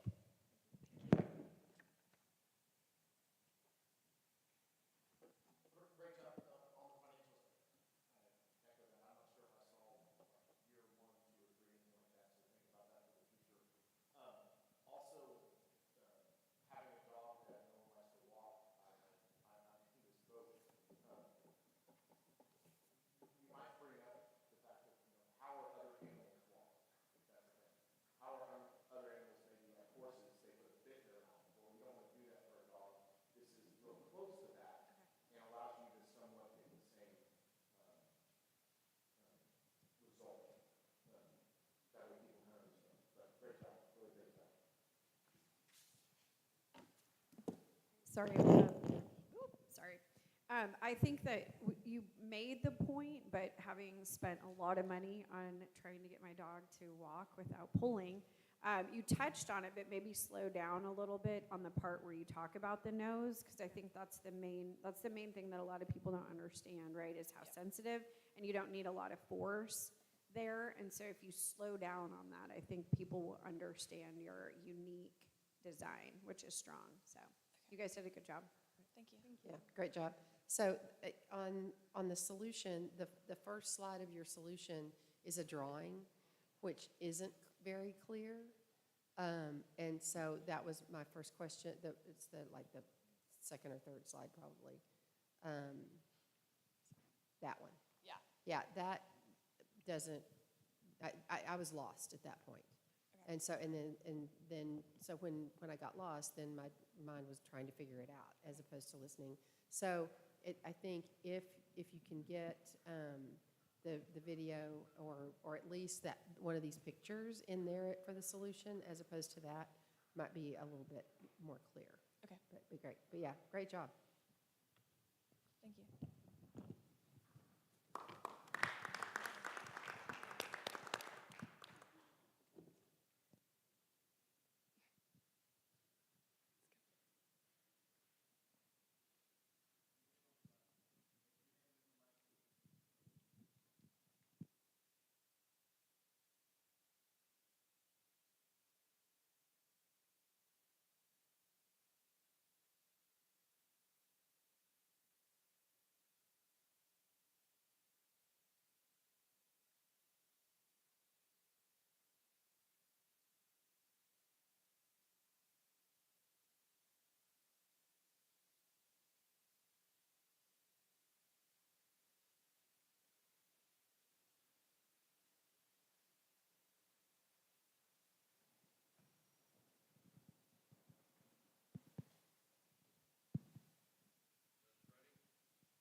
About a year ago, my mom's coworker, Mary, was out for her usual morning run. She was an avid runner, always going outside whenever she could. However, one day, she was tragically attacked and killed. This caused fear in our community, and ever since then, we've decided that we need to make a change. My name is Lauren Sicoli. I'm the Chief Marketing Officer, and this is On Guard. Hi, I'm Jack Bronner. I'm the Chief Technical Officer. Hi, my name is James Rogers. I'm the Chief Executive Officer. Our problem is that people Our problem is that people love to go outside, but there are different fears and limitations that prevent them from exploring the neighborhood confidently. We asked people in the neighborhood around the San Antonio and Alamo Heights community, and some of these fears include dangerous trail conditions, loose animals, dangerous people, and fear of getting hit by cars. We also found that over 76% of pedestrian fatalities by car happen at night due to cars being able to unsafely see pedestrians. We also found that over 82% of women have fears when going outside at night or in the morning due to poorly lit areas. That's why we decided to create the Guardian, our own outdoor belt bag, which offers safety through 3 key features. The first is its highly reflective, visible coloring, which allows you to be seen at all times of day and prevent any type of car accidents, especially at dark. The second is a light on the front of the pack, which projects the ground in front of you to prevent any self-inflicted accidents like tripping or falling when unable to see. The last is a device on the front of the pack, which is able to send your location to a number of your choosing with just one click of a button in case of an emergency. Judges, could you check the phone that we've given you, and there should be a notification with an exact Google Maps location pin of where we are right now. Historically, items are reactive. This includes pepper spray, a taser, and a birdie. These items temporarily fix the issue, but they never really resolve the problem. On Guard, however, is proactive. Our product offers distance distinction. This means that cars can see you from farther away, and attackers will always know that you have a device that's ready to call for assistance in the event of an emergency, making you less of a target. Some of our customers may include Walking Wendy, a woman in her 40s who works a late shift at her job, who has to walk home in the dark and is scared of things like cars. Running Rachel, a woman who loves going on runs, but it's too hot in the daytime, so she must go on runs at night or in the morning. And Dog Walking Donna, someone who loves walking her dog, but the dog decides whenever in the day it wants to go out, whether that's early in the morning, in the middle of the day, or at night. Our product offers 4 main key safety features. This includes lights, reflective material, emergency contact, and storage. We're different than our competitors because our fanny pack offers all of these features in one grab-and-go bag. Our competitors only offer certain aspects. Our flick button device allows you to send your location to a number of your choosing. 1 click sends your exact location to the first number you choose. 2 clicks sends your location to a second number, and 3 clicks can send your location to a group or 911 if you choose. For our market size, our total addressable market is the number of outdoorsy people in America, which is about half the population. Our service addressable market is the number of outdoorsy people in Texas. And for our service obtainable market, we took the size of a small running group called the Alamo City Trail Runners. This is a conservative estimate, but we use this number because we know 2 key things about runners. 1, they're always outside and they're always going on runs. And 2, they're always buying new gear for their runs. For our business model, we will be selling direct to consumer from our e-commerce website at a retail price of $115. This is about 3 times our production cost of $39. We chose this because we spoke to Sarah Helmley, who's the founder of Tribune Marketing, and she suggested that selling at 3 times your production cost would be a good way to make proper profit. Secondly, at the start of 2027, we will be selling business to business at a price of $80, which is about 2 times our production costs. We'll be targeting places like REI, Academy, and iRun. To gain traction, we reached out to the Alamo City Trail Runners. We did this to know how many times people are going on runs in a given week, how much they're spending on products, and what they typically bring on their runs. We also got 185 newsletter signups from this group and other sources, such as runners outside on walks that we interviewed. We also reached out to the owner of iRun, and we're setting up a meeting to gain traction or to gain info on what he likes to sell in his shops and also a potential partnership. For our cost of goods sold, we will be sourcing our belt bag from a third-party source at $6. We'll be sourcing our Bluetooth transmitter device from the Flick Button website for $17. And we will be sourcing our reflector materials or auto text materials for $4, as well as our light on the front of the pack for $5. With packaging and assembly, this will come out to $39 for our cost of goods sold. So for our 3-year summary, in the first year, we plan on selling over 700 units with a net profit of over $25,000. In year 2, we plan on selling over 3,300 units with a net profit of over $185,000. In year 3, we plan on selling over 6,000 units with a total net profit of over $368,000. We found these numbers and calculated them with the help of Sarah Helmy, the CEO and founder of Tribute Marketing.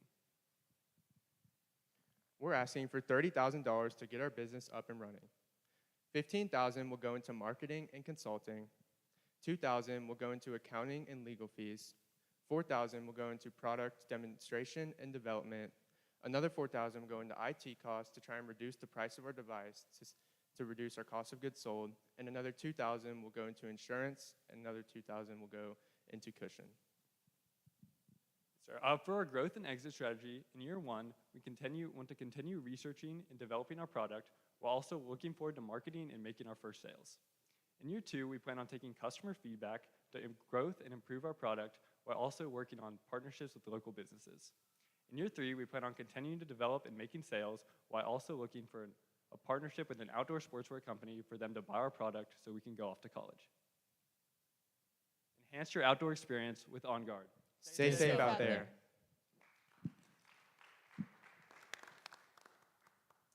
We also want to give a big thank you to all the people who helped us along this journey and the people we reached out to for consulting. Yeah, I was going to say, good job, you guys. I will say very, very, very good on the marketing side. You had good numbers, very clear, very, what's the word I'm looking for? You took account of all the things that you needed. So whoever helped you on those slides, they did a great job. And overall, I think you guys did a great job too. One thing I was going to say on design is I didn't see design cost in your ask. And I might add some of that. I love everything that you're doing. I didn't understand the app. I think that you could make a better connection because the app is a good feature. And I remember y'all talking about it in the beginning. So I think you need to spend a little time talking about the app, that it's a one-click panic button type of thing. So I didn't hear it in the presentation, and I think I know you had to squeeze a lot in a short time, but I think you could have almost a slide on the app alone, but also the design. Because I think if you talk to runners, one of your persona is a runner, and runners will tell you that they don't like fanny packs because they jump up and down. You know, so when you're running the design, I might put in my use of funds a designer, right? Because we understand that you are where you are with your MVP, but maybe doing some of that customer segmentation might be a good thing to spend money on. You guys did an excellent job. Thank you so much. Thank you. Yeah, great job. But it's, I loved, that you talked about the fact that it's not just, your runners that are you're looking at for your customers, that it's just, anybody that just wants to be outside in the dark and is a little bit scared of that. So, and the other thing, I mean, I'm assuming that a phone goes in the fanny pack. Is that right? Yes, ma'am. Yes. So the Okay. device sends a signal from your phone. It Okay. kind of serves as a barrier. That's not terribly clear at the beginning. So just make that a little bit more clear. So there again, so that we don't have to think about, now, what does this mean? How is this working? And we can really pay attention to what you're talking about. So, but great job. So is Sarah your mentor? No, ma'am. Okay. Yeah, she's a great. Yes, sir. Sorry. No, go ahead. She was someone that our mentor got us in contact with. Okay, great. Yeah, very good. I would second the comment around design. I'm not sure the fanny pack is the best medium. You talked about visibility or increasing visibility, and it's a pretty small footprint. So I don't know what something else looks like. It seems like a bit of a Swiss Army knife. It does a lot of things. So, I was thinking about the Camelback water themes where you could also get visibility from the backside, but maybe throw in a few more features. You don't want 1,000 features, but I think what you use to really get the benefits that you're describing. Also, I think it's impressive that you reached out and your resource base is really great, asking a lot of questions and getting some really insightful feedback is great. So, good job. Yes, sir. Also, to add on to that, we did have a survey with the runners, and 35% of them said they preferred the fanny pack. So that's one of the reasons why we looked into developing that. But they also liked vests, so we're looking into developing vests as our second product. So one of the things that I would say is also consider, smart devices as a competitor as well. The one thing smart devices like an Apple Watch doesn't have, even though it has the communication capability that your product does have, it doesn't have the storage. So if you're going to design something around storage, talk a little bit about that. What do runners like to take with them that they really can't, and how this facilitates that. That would be a great marketing point. Good job, by the way. Thank you. Really, really great presentation. A few more thoughts than anything. To me, this is a protection device that can put my teeth in. It can be kind of the spring wristband that kids wear that go off their eyewash that piggybacks that. It can be for women or men also. I love the walking feature. A small thing, I don't know. I don't carry a purse, but I don't know if I like it if I carry a purse into the office and then put that inside of it, and then put that on and walk home or walk back to the car. And so if the customer brought in, start with just a walking person, because then you can just kind of stay focused there and say, hey, here's where we want to go. Here's our, device 2, 3, or 4, or product 2, 3, or 4, or 10 goes this way. Secondly, keep up the slide about the selling. It was really good. Y'all broke out everything well. Again, this is really small and nitpicky, but if I could buy it on your website for $100 or what, $115, if I go buy it in the store, they're going to have to sell it for probably 160, 180. So the store's not going to want to buy it. So just a small thing to remember. I like how you can say the production cost is the same. Just you'll have to match that price, otherwise everybody will go to your website or the store. Thank you. And then in terms of a designer, last night we were actually talking about like hiring a designer and having them help us, because obviously this is just a prototype, but if we had like funds, we'd obviously hire a designer to help us create a better product. I can't remember who said that. Y'all have been able to create a mobile panic button. Yes, sir. And that is extremely valuable because everyone might have a phone, and if, hey, sorry, if you're being chased or you get hit by a car, you might have time to pull up your phone and make sure it hits your face right and call someone. But if you can hit a button and whatever that is, if it's on a bracelet or on y'all's product there, that's really maybe the most important part. That you can then keep making new products. Good job. Really great job. Yes, sir. Thank you. And I would echo the judges and add that I love that y'all obtained 185 email addresses already. That's phenomenal. And I really loved your growth and exit plan. Good job, y'all. Yes, sir. Thank you. Thank you. Thank y'all so much. Appreciate it. Thank y'all so much.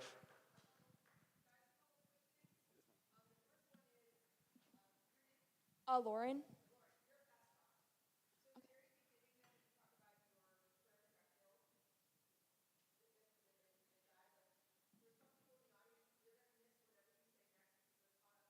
Yeah.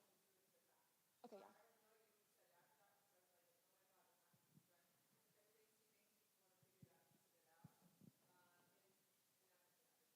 Okay. Thank you. Thank you. Thank y'all so much. Yeah.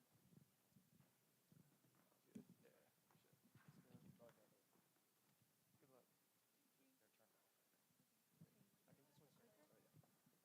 Is it the top arrow?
Did you know that in the year of 2024, there was over 700 hail events in Texas alone? That's right. And according to Texas hail statistics, there was over 300,000 Texans that followed auto insurance claims due to catastrophic hail damage. And that's why my team and I have decided to create Clever Cover, a hail cover to protect your vehicle from future damage, worries, and expenses. But first, let me introduce you to my sister, Charlotte. Charlotte is a normal college student, and she lives with a family of 5, meaning her car is booted out to the curb, making it super vulnerable to weather damage. And when there's a hailstorm at the Nam Fam house, there is total chaos. Just like last week, she was frantically putting on useless cardboard and sheets on top of her car, leaving it exposed and herself to hail damage. And even after all this stress, she still had to pay for those future damages. And I don't know about y'all, but I do not want to be like her. And with that, let me introduce you to my team. I'm June Nam, and I'm your Chief Executive Officer. I'm Bone Rouse, the Chief Marketing Officer. I'm Skylar Worth, and I'm the Chief Financial Officer. And I'm Sam Schwab, the Chief Tech Officer. Hail damage is a major inconvenience. In 2022, State Farm paid out over $1.1 billion in auto insurance claims. This doesn't even account for people who decide to pay for the damages out of pocket. The heat map behind me shows that Texas specifically, and the Midwestern region of the United States, suffer the most hailstorms every year. So we are planning on creating the Dent Defender. The Dent Defender is a cover that is fast setup and easy to put on your car. Unlike our competitors, who covers take up to 10 minutes to put on, we are planning on cutting that time in half. Our cover is also universal sizing, meaning the only thing we want you to have to worry about is if your car is a small, medium, large, or extra large, not the make or model of your car. We are also planning on using a protective material to make sure hail does not punch through our cover onto your car, making sure no damage is done to your car during any cases of a hailstorm. For a minimum viable product, as you can see, is a petite protector. This is a representation of our real-life size Dent Defender, and it will be used for the next years coming for testing, reiterating, and to see if this will work best for our customers. At Clever Cover, our goal is to make a quick, easy, and universal hail cover for your car, which makes us different from our competitors due to their non-universal sizing and their high prices. The people we are going to be selling to are Jolly John, a family man of 5 who has multiple cars outside of his garage, either due to too much storage or too many cars. And he is not worried about that hailstorm because with Clever Cover and his universal sizing, he doesn't have to be stressed about which car is outside when the hail comes. We also have First Apartment Amy. Just like Charlotte, she is a college student who doesn't want to pay for those high expensive covered parking. That's why she needs Clever Cover to protect her vehicle from expenses. Our direct competitors here at Clever Cover are Hail Protector and Warsun. Hail Protector is an inflatable bubble that molds around or that blows up around your car. It takes 10 to 15 minutes to set up, but it requires an electrical connection. In the event of a hailstorm, your power may go out, which would render this solution useless. Warsun is another competitor that molds straight to the make and model of your car, which is very specific. It also takes around 10 to 15 minutes to set up and costs $570. Our indirect competitor is Jamfly. Jamfly is a portable tent-like garage that takes hours to set up, which is time you don't have in the event of an oncoming hailstorm. For our revenue model, our business is planning on going from business to business, meaning we are going to be selling our cover to places such as Sunset Ridge and Advanced Auto Parts when we have a larger customer base. But for right now, we are going from customer to business, meaning we have our own website, theclevercover.com, where our customers can order our cover directly from us and we can ship it to their doorsteps. Our total addressable market is the United States, which has 283.4 million registered vehicles.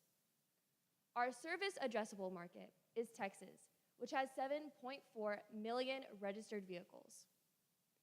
And our service obtainable market is Bexar County, which has 1.6 million registered vehicles. So far, to gain traction, we've made an Instagram account to spread the word throughout the community. For testing, we have researched 3 different materials: MTN sil nylon, nylon, and sil nylon. At the baseball fields, we use a speed radar gun to determine up to 30 mile per hour to 80 mile per hour golf balls, baseballs, and even rocks to make sure the protection of this fabric is worthy of hail damage. Normal hail falls around 60 miles an hour, and with sil nylon, the fabric we chose for Clever Cover, it withhold a 75 mile per hour golf ball. And not only did it do this, but it had a strong high strength to ratio. It was wind resistant and water resistant. For our cost of goods, adding up to $334, we wanted to make sure to break the market and introduce our name into there by selling it for $400, while our competitors sell it for over $450 to $700. Our year one of our three-year forecast, we would like to sell 500 units, which would generate $32,000 in profit. Year 2, we aim to sell 1,500 units, which would generate around $97,000 in profit. Year 3, we know it's a big goal, but we like to sell 5,000 units and generate $326,000 in profit. Our capital ask is $130,000. Out of the $30,000, we are going to be using 40% for manufacturing, 35% for materials, 15% for shipping, and 10% for marketing. And marketing includes paid advertisements and commercials on platforms such as YouTube, TikTok, Facebook, and Instagram. For our exit strategy, if we do not break even by 2 years, we are willing to sell our business and our idea to interested investors, manufacturers, and other companies. But right now, our team is dedicated, and we all have the same drive to keep this business going for years to come. Thank you all for listening, and we are Clever Cover, and we've got you covered.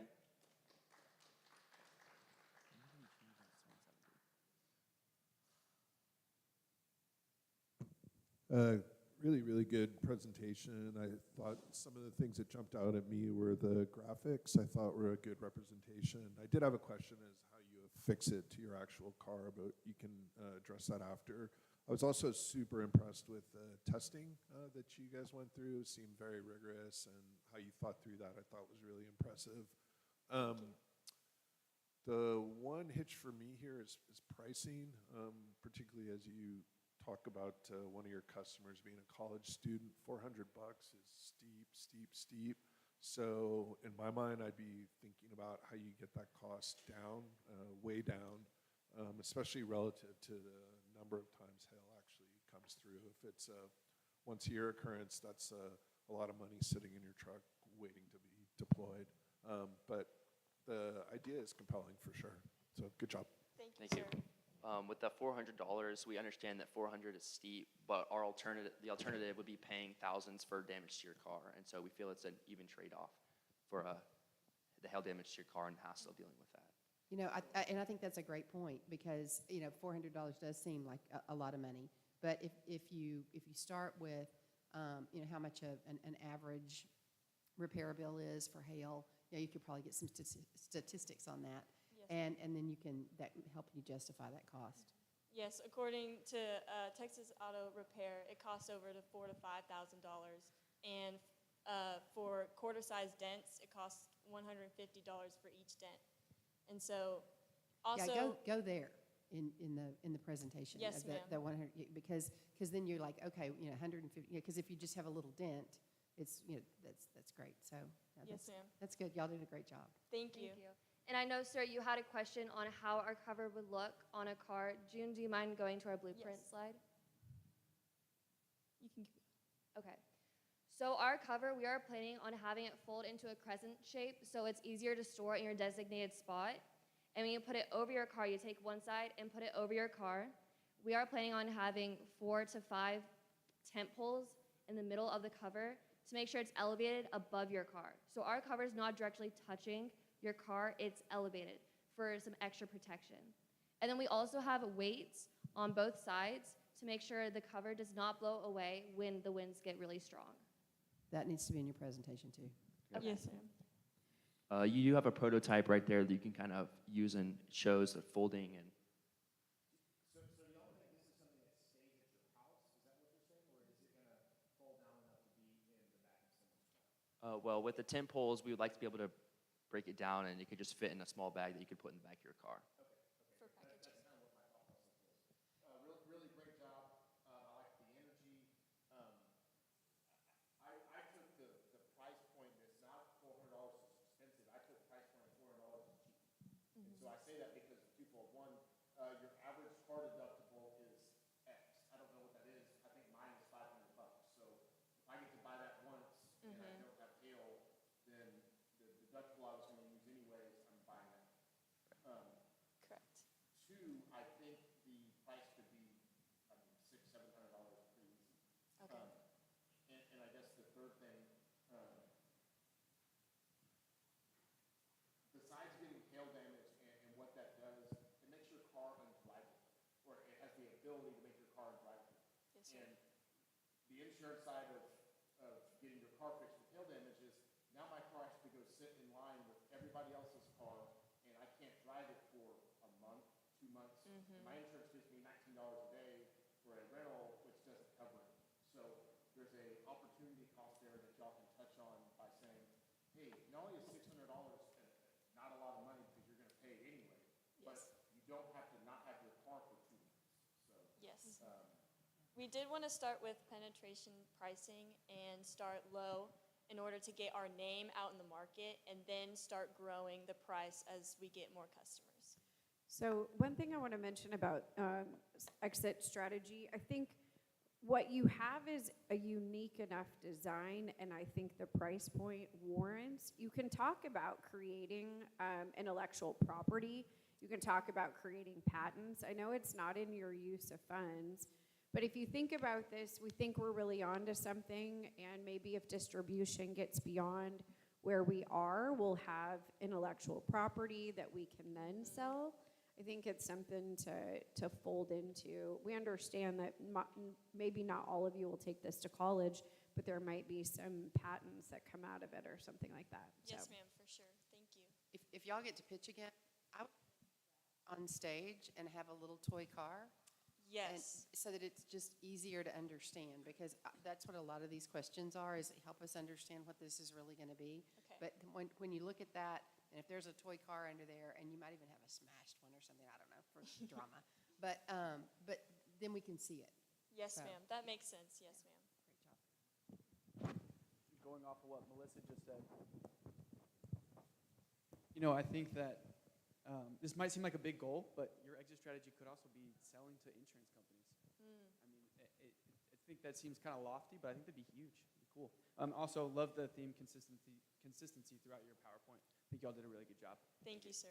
Thank you. The only thing I'd say is just to make it more clear that this is a one product that can work with a variety of vehicles, and you have some very large trucks in Texas. Yes, sir. So, you know, maybe you can make that point, is that this can be adaptive to as large of a truck as X, and as you know, obviously anything smaller than that. But maybe figuring out what the largest vehicle, that way people can deduce very quickly that it would cover their vehicle. Yes, sir. Thank you.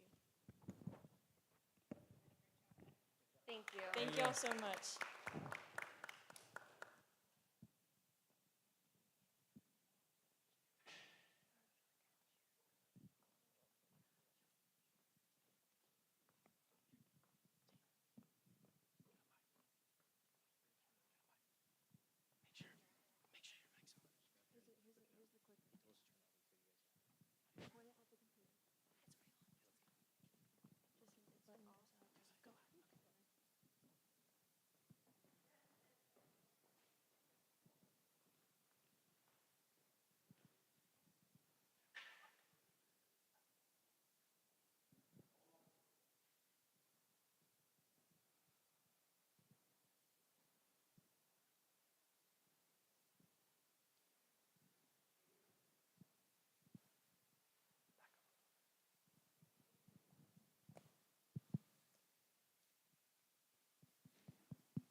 Are you ready?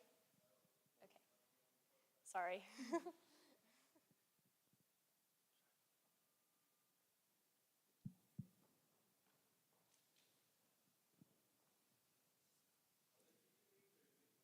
They can keep them.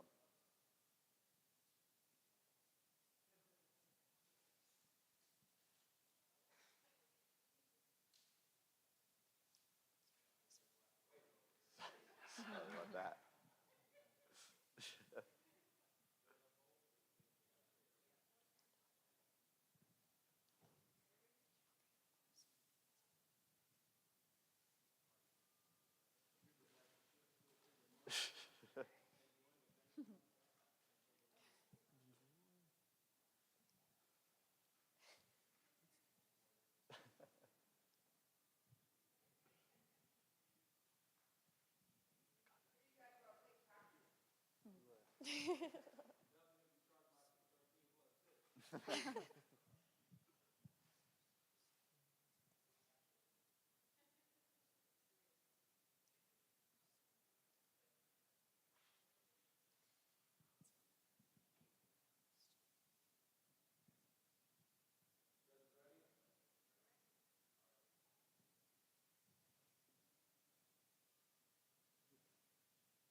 My grandfather's salsa recipe has been a family tradition for generations. While my generation loves salsa, today's options don't match the bold flavors and looks that we crave.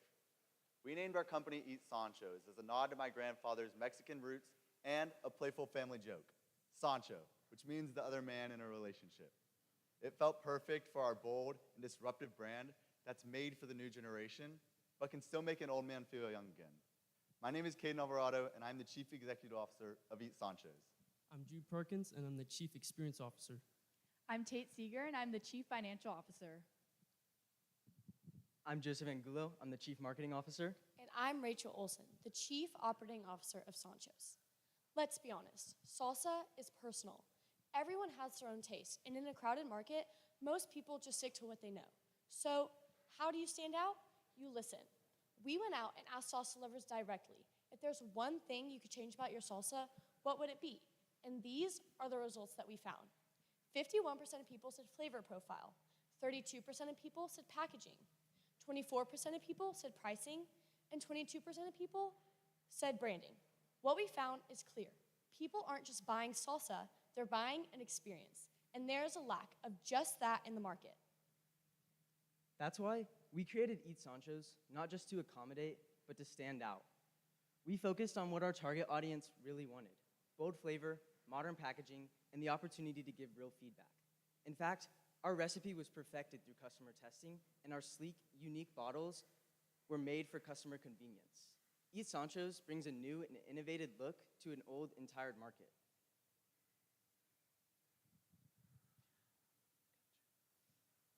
Eat Sancho's delivers simple ingredients and non-conventional packaging. Eat Sancho's delivers simple ingredients and non-conventional packaging, which leaves other brands. Eat Sancho's delivers clean ingredients and non-conventional packaging, leaving other brands behind. Our customers aren't stuck, they're selective. They've tried what's out there, but nothing hits every note. They're ages 20 to 29 years old, craving modernized products that match their bold, evolving lifestyle, just like Eat Sancho's salsa, which is redefining the salsa game with a standout design and fresh, exciting flavor. While this is our core audience, Eat Sancho's welcomes all ages and demographics who are ready to experience salsa in a whole new way. Now, for our customer personas. First, we have ambitious Abby. She's young, creative, and always chasing bold ideas. She cares about taste, but packaging and personality matter just as much to her. She buys from brands such as Graza, Liquid Death, and Poppy. For Abby, salsa isn't just a snack, it's a lifestyle. Now, we have creative Caleb. He's the type of customer who won't settle for traditional. He's seen the same generic jars on shelves for years, and he is tired of it. Caleb wants something new with vibrance. Our total addressable market are the 43.83 million people in the age range of 20 to 29 years old in the United States. Our service addressable market are the 4.15 million people in this age range that are living in Texas. Our service obtainable market, where we will initially begin to sell our salsa, is just over 200,000 people in this age range in San Antonio. The size of the salsa market means one thing for investors. Competition is everywhere, but so is opportunity. A large market naturally attracts brands, but it also leaves space for disruption. And with evolving consumer tastes and a demand for modern premium options, there's still plenty of room for a fresh voice to rise. And that's exactly what Eat Sancho's was built for. Our competition is fierce, with brands like Clint's, Pace, and Potato Salsa dominating through habit and name recognition. Sauber, Fritos, and Borden are our father competitors who treat salsa as an afterthought, safe and expected. Eat Sancho's delivers with bold flavors, modern packaging, and a brand that actually connects with customers. While other brands play it safe, we innovate, leaving boring salsas behind. Because salsa hasn't kept up with how people actually shop, eat, and connect with brands today. For our MVP, we started with a simple theory. People want better salsa, better packaging, better style, better flavor. So we tested it. We iterated our spice levels, our garlic flavor, our onion flavor, our texture, and our freshness until they were all perfect. We had a variation of pop-ups at different locations, and we got feedback from real people. In one test, we sold out 8 bottles in under an hour and made close to $50. That may sound small, but it proved that people are willing to buy, and fast. But don't take our word for it. We asked 95 random customers who tried our salsa if they would purchase it in-store, and 80% of them said yes, confirming our hypothesis about creating a disruptive brand in a saturated market. What we learned from our MVP was this. Pop-ups and direct-to-store sales work best for us. It allows us to stay lean, build hype, and connect with our customers face-to-face. Right now, we're selling direct-to-consumer through farmers markets and events, and plan to sell direct-to-retail through local partnerships. We're also in the process of building our website to share our story and let our customers know where we're popping up next, and we have a wait list with over 60 eager buyers on it right now. Lastly, we plan to become an LLC, allowing us to keep our company simple, flexible, and ready to scale. Our cost of goods sold for year one is a total of $4.01. This covers the cost of packaging, which is $1.34, and our salsa ingredients per 1 unit, which is $2.67.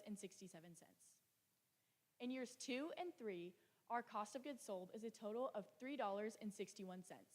This actually decreases from year one because we will be getting a co-packer involved. With this, we will be able to benefit from volume discounts in our packaging. This reduces our packaging per 1 unit to 80 cents. Our salsa ingredients per 1 unit is still $2.67. However, we also have to factor in these co-packer fees, so we will be adding a 14-cent per unit of our salsa for labor. Our selling, general, and administrative costs is a total of $21,000. This will enable us to go to farmers markets, enter in salsa competitions, pay for insurance for 3 years, and will allow us to hire a graphic designer who will help us with our branding, creating a logo, and creating ads. Our startup cost is a total of $8,500. This will help us pay for farmers market setup, legal fees, which will allow us to get a trademark, an LLC, and do nutrition label testing. In addition, we need to cover the costs of getting professional product images done and do our first round of influencer promotions. Lastly, we have to cover the cost of getting upgraded equipment. In year one of our 3-year financial forecast, we are projecting to sell a total of 3,645 units of our salsa. This will generate us a net income of $10,900. In years 2 and 3, we project to sell a total of 14,440 units of our salsa. This will generate us a net income of $41,000. Our gross profit margin for year 1 is 43%. In years 2 and 3, our gross profit margin is 48%. Our net profit margin for year 1 is 43%. In years 2 and 3, our net profit margin is 41%. Right now, Eat Sancho's is earning money through direct sales and pop-ups, like the one we mentioned earlier at the Pearl, where we sold out of our 8-ounce bottles in less than an hour, making nearly $50. Looking ahead, we're focused on growing through strategic partnerships and new channels, like offering Eat Sancho's as a welcome gift through short-term rental hosts and launching in San Antonio boutiques around the city. Combined with pop-ups and markets, these new channels will bring in steady, diversified revenue as we scale. We're launching pop-ups to create exclusivity and build an experience for our brand. At the same time, we're building hype off paid ads on TikTok, Instagram, and Facebook to tell our story and show off our flavors. We are asking for a total of $45,000. $21,000 will be going towards our selling, general, and administrative costs. $8,500 will be going towards our startup costs, and $14,600 will be going towards our cost of goods sold, and that will enable us to produce our product for the next year.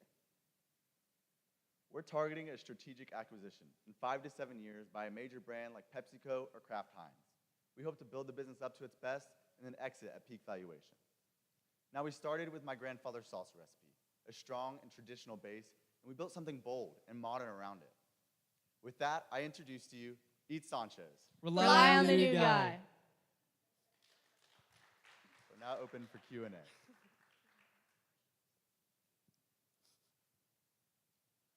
That was so great. Good job. I love how far along y'all are. You all have, I think, one big, huge differentiator between you is that you all have made money, right? How much money have y'all made? So we went to the Pearl, and we had a friend who owns the Tiny Fish. So they let us set up a pop-up shop outside their store, I think 2 weekends ago. And it was initially for testing, and then we decided we were going to try to sell some of our product. So we brought 10 of those, and we sold out. And so I'm pretty sure we made about $50 from that. Okay, great. I would expand on that. Y'all are. Yes, so that's you, the plan. You profited $50. Yes. Yeah, I would have a slide dedicated to that. Okay. I think it's huge. Good job. Thank you. Thank you. It's a really great presentation, and I love the story. I would be thinking about how you communicate that, either through the packaging, the label, because it's kind of fun, and you've got some little things. It's kind of hard to read on this prototype, but how do you sort of explode that? And that's going to create a smile factor for your brand. I think what's interesting about this product also could be a challenge long-term, considering where you want to take it. I love the squeeze bottle. I tried it. It actually works. Your challenge as you go into retail, though, is going to be shelf placement. If you could go back to the slide, or if I can explain it, it'll make sense, the one where you have all those jars on the shelf. This package is twice the size, and no retailer on the planet is going to put this on the shelf in that jarred section, because you're going to have a shelf gap of about this much, which is just, lost margin for the retailer. So you can definitely innovate within the packaging space. There's an olive oil company that did it really great. I think it's Graza, and really changed some things. But yeah, when 99% of your competition is those jars, this is going to sort of stand out. One way you could sort of combat that is to think about your SKU count. This is one, but if you were able to line extend to 3 or 4, then possibly you could occupy, 1 4-foot shelf. Not great to be at the top or the bottom, but that helps the retailer sort of work through, oh my God, I'm losing margin on the product. The other thing is just your retail pricing and how that lands within the rest of your competitive space. But I think you guys are doing all the right things, starting out like at farmers market, getting a lot of feedback, and I would just reiterate, really have fun with the story. I think it's cool. Yes, sir. Thank you. I like how you came at the flavor profile. I like that you got feedback on the individual ingredients. The product is awesome, the flavor is great, and I like how you backed into it with research. So great job on how you presented that information. Thank you. Yeah, very good job. Go back to your financial slides, please. There's something about, you had your gross profit percentage and your net profit percentage were the same, and then you are pretty close there. Okay, go forward.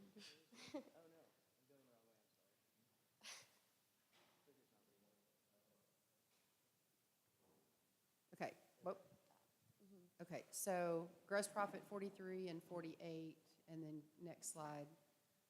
Year one is still 43, and it goes down to 41. So my first question was, where's your G&A? And then when you do your final ask, you've got a ton of G&A expenses that you're asking for.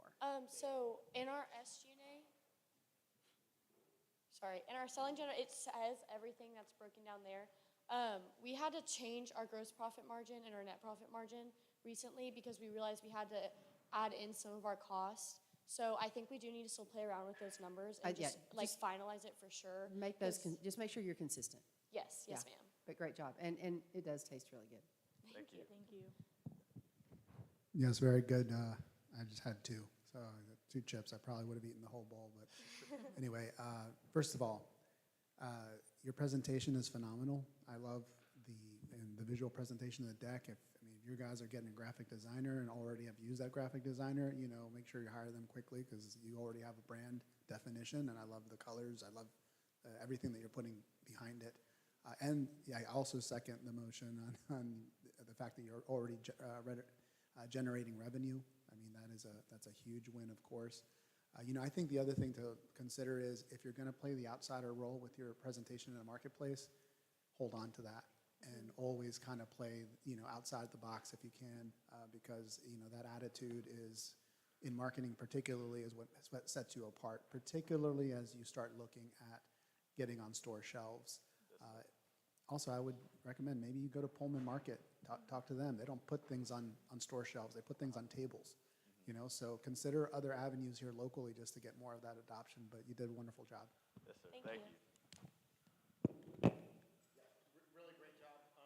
This is really good. Thank you. Seriously, really good. Great job. The only thing I can think of is we could do a taste test. We would say, hey, here's something on the market today, XYZ, and they sell a lot, and Taste Stars is selling. Do we have everything in the assortment that we can make some money with that? So, great job. Thank you Thank so you. much. Thank you. Thank you.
Please excuse us. We are going to go into a brief intermission. We'll be back shortly.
Imagine this.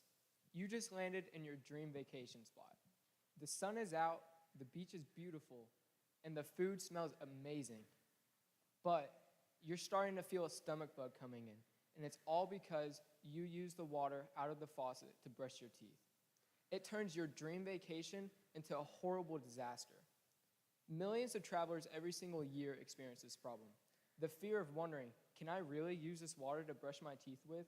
And the uncertainty of, is this water really safe for me to use? It's real, and it's exactly why our company, Roevo, has come out with our first product, the Sure Brush. Now, I'm gonna pass it over to Grace so she can share her side of this story. Last year, I went on a mission trip to the Dominican Republic. After a long day of hard work, I went to the bathroom just to realize there was no running water. So, in order to brush my teeth, I went and found my water bottle and started brushing. I only got through 2 brushes, though, until I ran out of water. That is exactly why my team has created the Sure Brush. Hi, my name is Grace Beecham, and I'm the Chief Experience Officer. I'm Jack Karcher, the Chief Financial Officer. I'm Daphne Ford, and I'm the Chief Marketing Officer. I'm Madison Golden, and I'm Chief Operation Officer. And I'm Owen Feinstein. I'm the Chief Executive Officer. Our problem is simple. Unsafe water is dangerous to use even when you're brushing your teeth. It can land you in the hospital for weeks on end with diseases like hepatitis A that will keep you up all night long with stomach pain and vomiting. So, we created the Sure Brush, a toothbrush with a water reservoir of 3.2 fluid ounces, meaning you can bring it through TSA. All you need to do is take the top off, pour water directly from your water bottle into the toothbrush, put the cap back on, and squeeze the water out through the bristles. When it came time to get the prototype ready for our Sure Brush, we asked our mentor if he knew anyone. We partnered with Elevate Systems to get it done. Elevate Systems is a great company. From working with the military with decommissioned parts to 3D printing their own products, they really do it all. They agreed to do our prototype completely for free. But here's where it gets fun. As we finished our prototype and we were ready to print, they had to move out of their building and started construction on their building. So we have to wait until they move back into their building, then we can finish and print our prototype. But nonetheless, we are all super grateful to be working with them as their team is very strong. For our customer segment, we are starting with traveling. However, later on, we're planning to expand to camping and military. For our customer segment, we have Military Michael. Military Michael has deployed across seas to a place where they have unsafe water. Because of this, him and his troops are limited to drinkable water.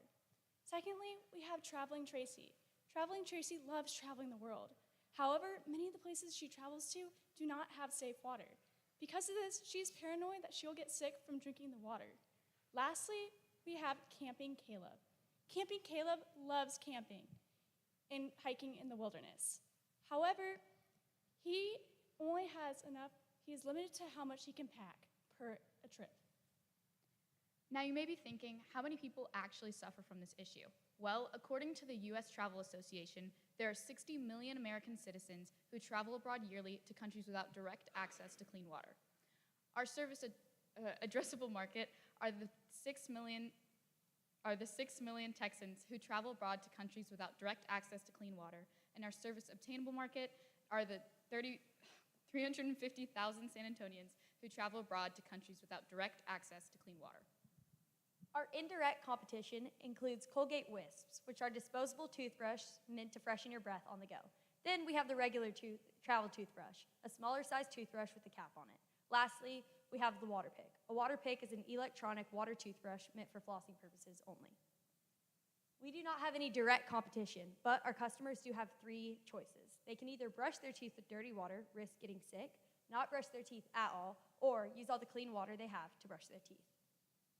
Unlike other toothbrushes on today's market, the Sure Brush is unique in that its water cartridge is 3.2 fluid ounces, making it TSA friendly and perfect for when you're simply on the go. Its water pumping system is also manually powered, which excludes any need for electricity, whether that's batteries or plug-in cable.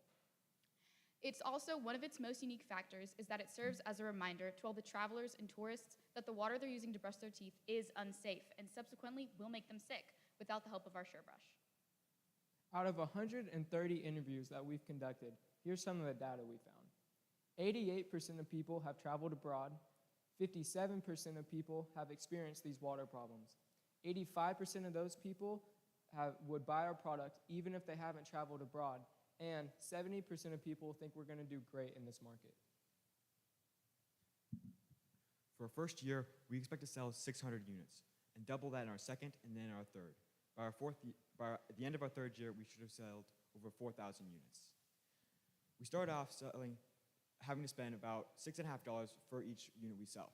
However, as we buy in larger quantities, the individual price we have to spend will decrease. For our projected sales, we start out with a bit more than 10,000 our first year, then a bit more than 20,000 our third year, and by our third year, we should sell about $50,000. For over those 3 years, it'll be over 80,000. Additionally, our gross profit margins is only going to increase because, again, we will be spending less on each product individually. So by our third year, we should be taking home about 75% of the money we make. For our sales and general costs, it should be around 10,000 starting off. However, these costs will increase year by year, but not nearly as much as our company will be growing, and therefore we are not too worried about it. For our net profit, we are actually going to lose about $370 our first year, but we'll bounce back fast, making over $5,000 our second and over $20,000 our third. Now, for each individual sale we make, our first year, we're going to be spending about $10,000, which isn't that good. But by the end of our third year, we will have cut that number in half to only $5. For our startup costs, there's three main things: the LLC, the patents, and the molds. The patents are about $300 in Texas. $8,000 in Texas. But the LLCs can range from around $300 to $400, but again, that's not going to be a big chunk. The big chunk is going to be the molds. Since we have 3 different parts, that's going to be 3 different molds, which will be around $25,000, making our total around $33,000. For our market strategy, we plan on selling direct to consumer via our website, and we'll also be growing our name through social media affiliates in order to promote the idea of turning a niche health concern into a fun, must-have travel essential item. So, this number that you're seeing is not accurate. We caught it last night when we were rehearsing, so the sheets you have in front of you is our accurate capital ask. Our capital ask is $50,300, which includes, as you can see, basically what we've been saying, but some additional things is marketing and some of our legal fees.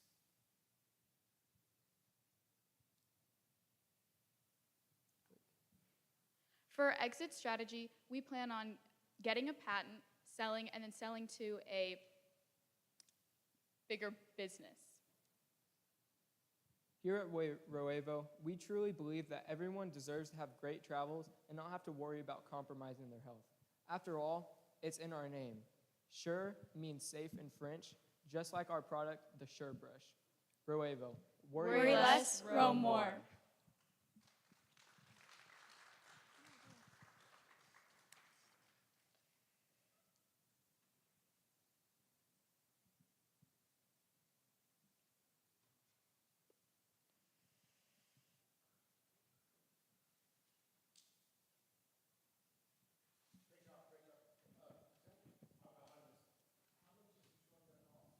Each. To buy, $19.99. And how many uses does the initial fill get? Is that one-time use or 2, 3, 4? So it depends how much water you use, but we tested this out and we got about 2 to 3 brushes. And then you can refill it? Yes, you can refill it. The bottom part, the water reservoir, is reusable, so you'll just have to buy the bristles part to put back on whenever you're done with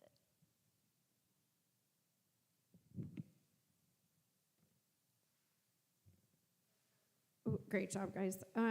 That's what I was going to ask, is how the water itself works. So you're selling it with the water in it, correct? The water's in the product, or no? I fill it with my own water. So basically, we're selling the unit itself, right? The toothbrush.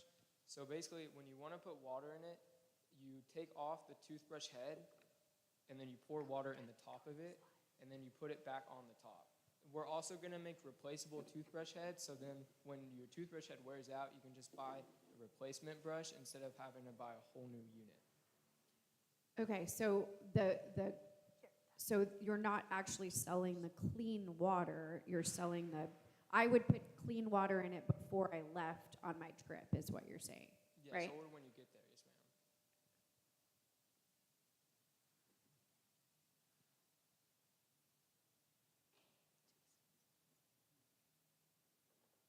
ma'am.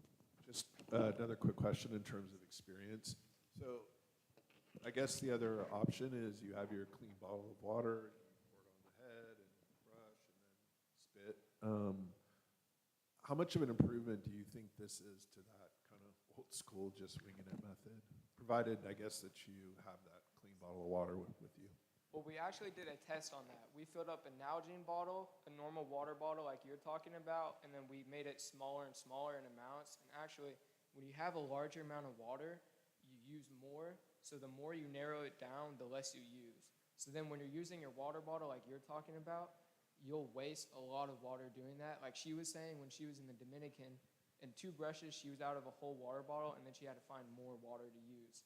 So then with our product, with the little amount of water, you're actually going to use less, so you'll be able to brush your teeth more and more.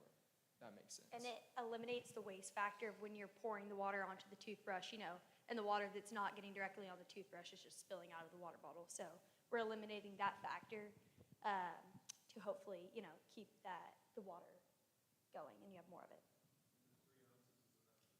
3 ounces is enough to brush? Yes, sir. It is. Yes. 2 points that I really like that y'all touched on, and I would emphasize these, are the reminder factor. Yeah, when I get to my destination, I'm excited about exploring or whatever, and I might forget, that the water might not be safe to drink. So I would really emphasize that one, and then the TSA aspect of it too. Because when I get to a new place, if I don't have readily available access to clean water, then I already have it with me, and I don't have to worry with it what's getting stopped in the TSA. So good job, y'all. Thank you. My own comment is around the product. I mean, usually most of these products have replaceable heads, right? So maybe you might want to include that potentially as a separate add-on that you can sell. That's a revenue model stream that you might consider, because a toothbrush head doesn't last forever, right? Yes, sir.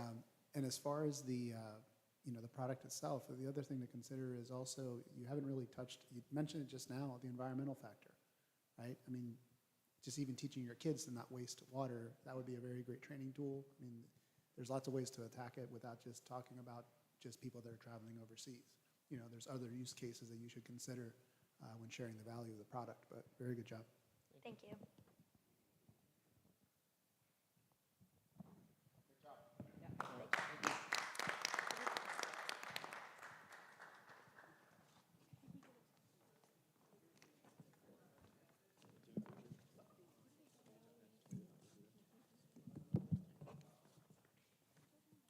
Guys, this is running all my.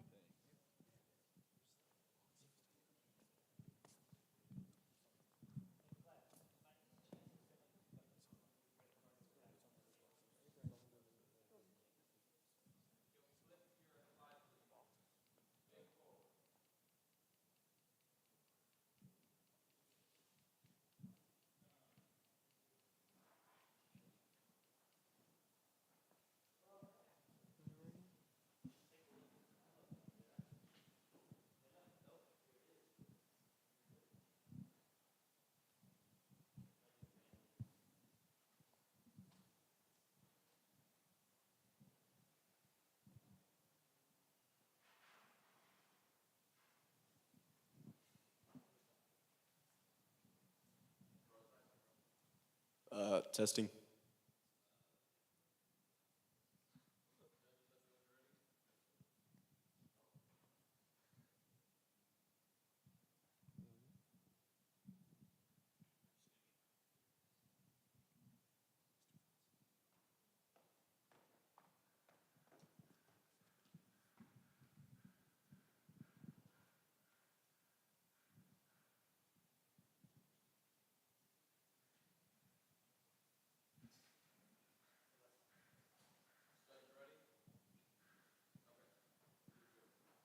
Did you know that over 70% of kids quit organized sports by the age of 13? This is due to the lack of encouragement from coaches, as well as the lack of confidence with their ability. Hi, we are Swiss Sports Academy, and we organize camps and private sessions for younger kids around the community, coached by high school athletes. Hi, I'm Finn Keenan, Chief Executive Officer. Hi, I'm Walkinger Lane, Chief Financial Officer. Hi, I'm Ben Brown, Chief Operations Officer. Hi, I'm Theodore Bull, Chief Marketing Officer. Growing up, we have all been athletes our entire lives. And one thing we all hate is when a coach is boring and doesn't pay enough attention to athletes. We have solved this issue by hiring high school athletes to come in and give them confidence in their sports. The solution to bad coaching is high school athletes in the community that can connect to your child, and with our easy-to-use, clean-cut website, you can find them, their bios, what sport they play, and make the best pick for your kid. You may be asking yourself, so how does this work? It's simple. We started by hiring high school athletes from our very own school, getting them on board, then putting them all of them on our website, adding their bios, and adding their calendars. Once a customer is on our website, you can choose from our 3 different services. We offer private one-on-one sessions, private group sessions, and camps.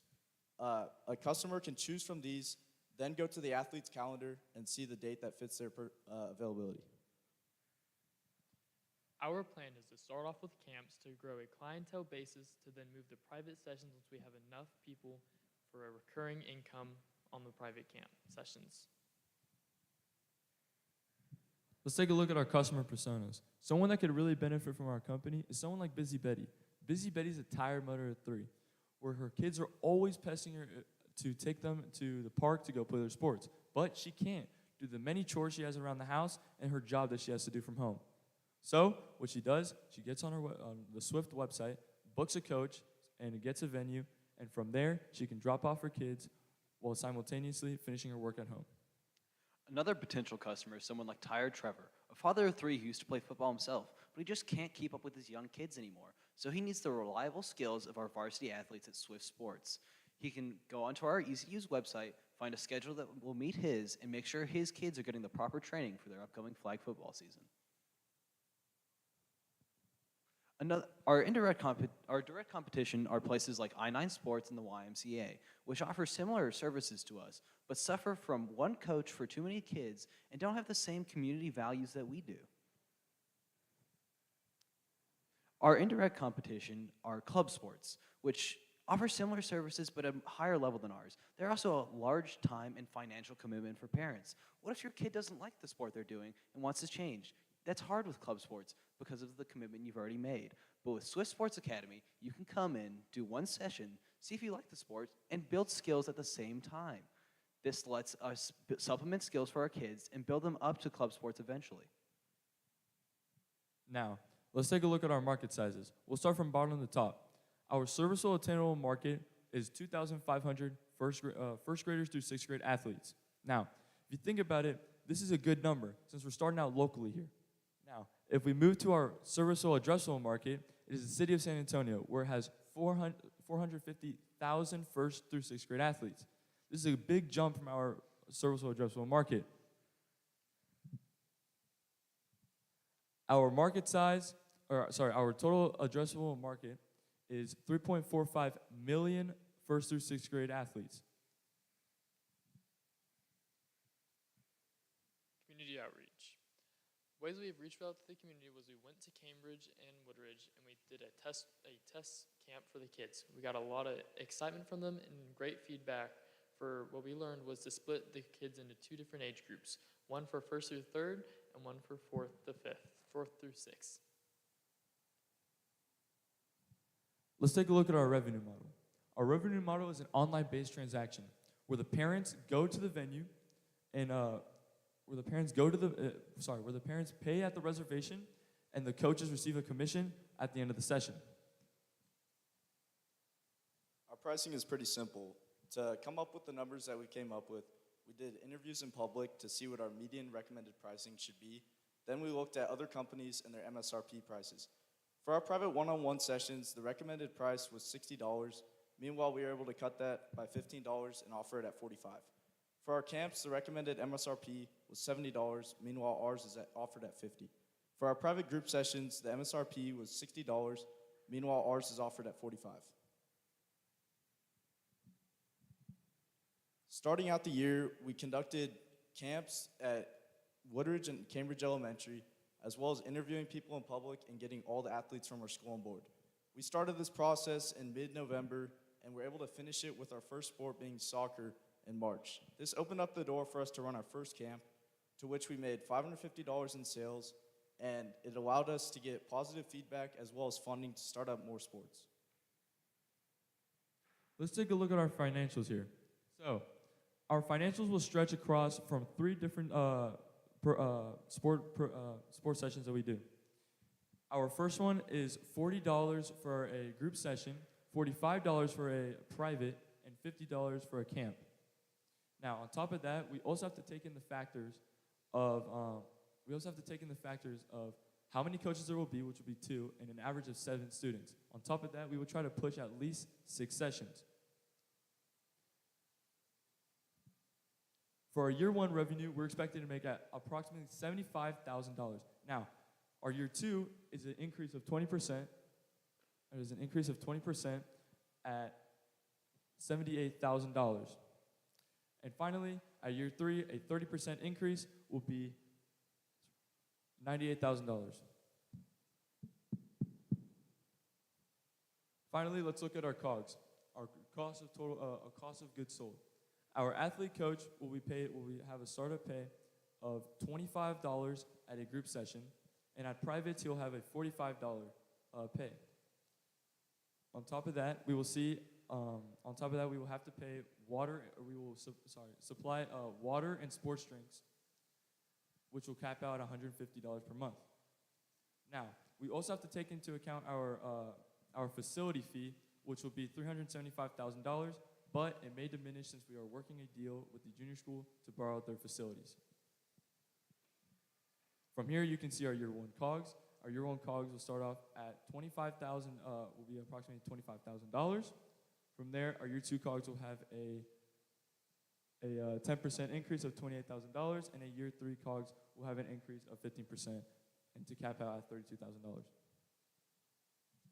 Now, from here, we can see our projected gross profit. Our projected gross profit will be approximately $49,000. From there, our year 2 will be $50,000, and from there, our year 3 will be $54,000. Our capital ask is $12,500. $11,000 of that will be going into equipment and renting venues. The other $1,500 will be for paying the coaches. Our market strategy. So far, we have passed out flyers at both Woodbridge and Cambridge. We've also implemented our flyers into the Mun by mail by contacting the principals of both schools. We have also posted on our Instagram for every single time we have done something to get the public involved in it. And then we also visited Cambridge and had the test camp with the students. For our exit strategy, we want to take some advantage of the summer market, where our kids and coaches will be free. Using this, we want to leap into other school districts and hopefully eventually spread across the state to spread our values and infrastructure to create the best sports program possible. Our goal at Swiss Sports Academy is to implement a long-lasting sports program that will not only better individual athletes at our school, but also improve better competition throughout sports at our district. Another main goal of ours is to implement a time-flexible, well-paying job to high school athletes that have trouble finding one normally. So why don't you give us a call quickly, and we'll get you a coach swiftly.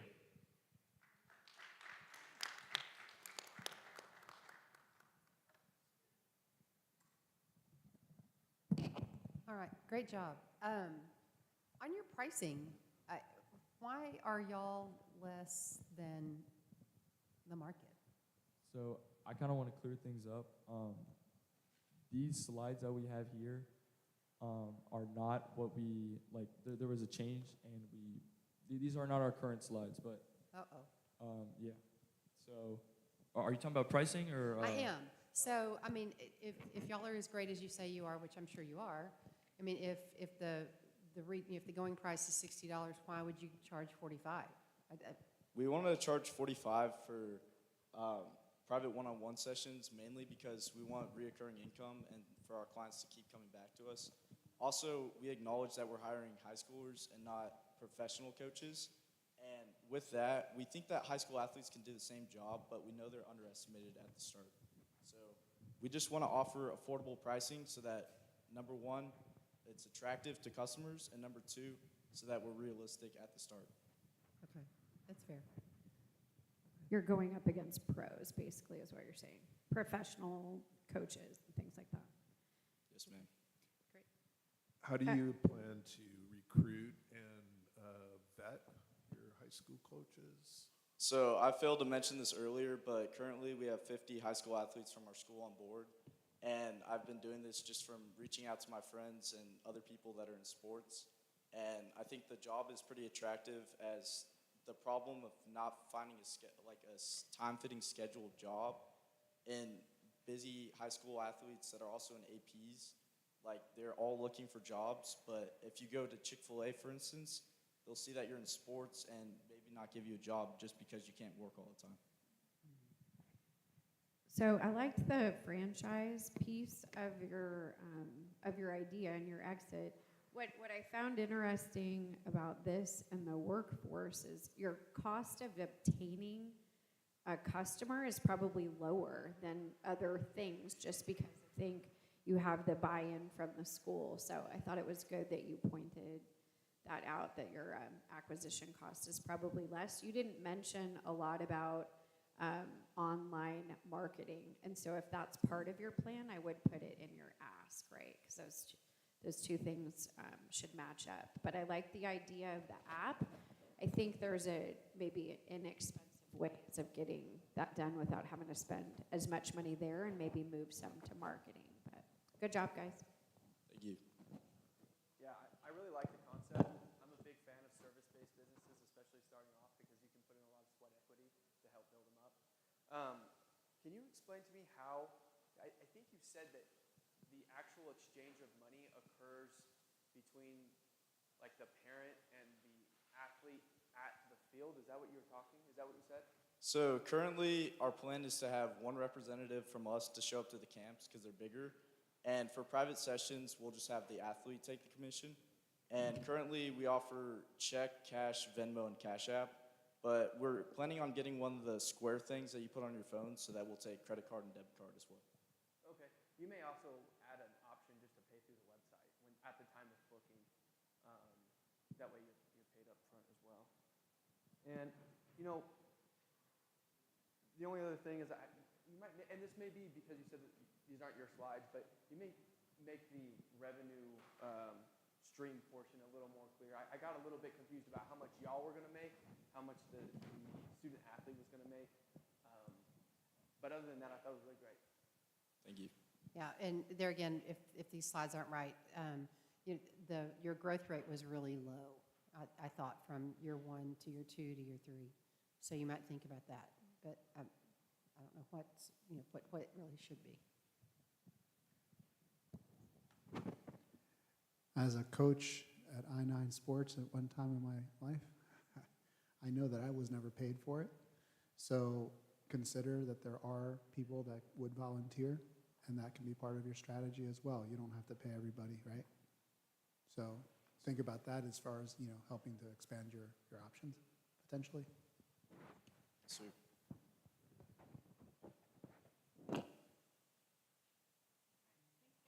Thank you so much.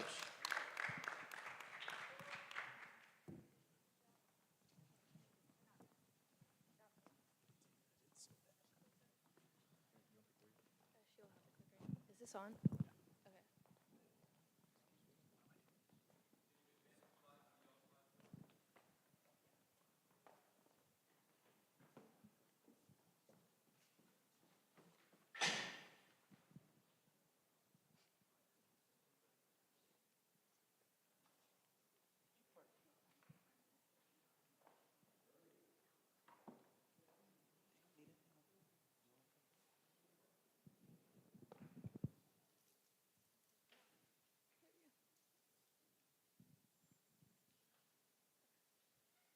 Just wait.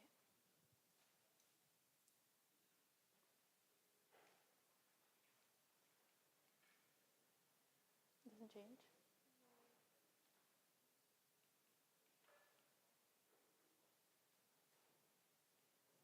start again.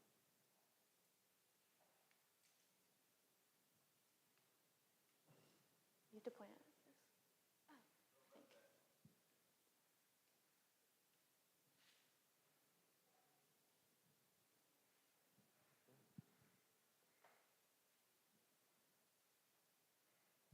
Good afternoon. I'm Mark Johnson, Chief Executive Officer.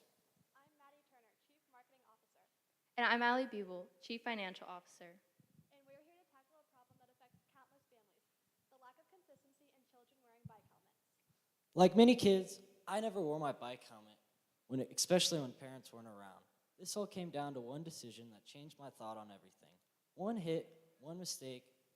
I sat out for a whole entire football season, which could have easily been prevented if I had just worn my helmet. According to the National Library of Medicine, over 140,000 kids under the age of 18 each year suffers traumatic head injuries due to them not wearing a helmet.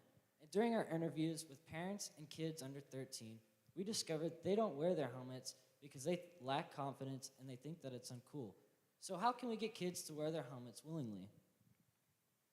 Our solution is simple yet so powerful, a helmet customization kit that allows kids to enjoy being safe.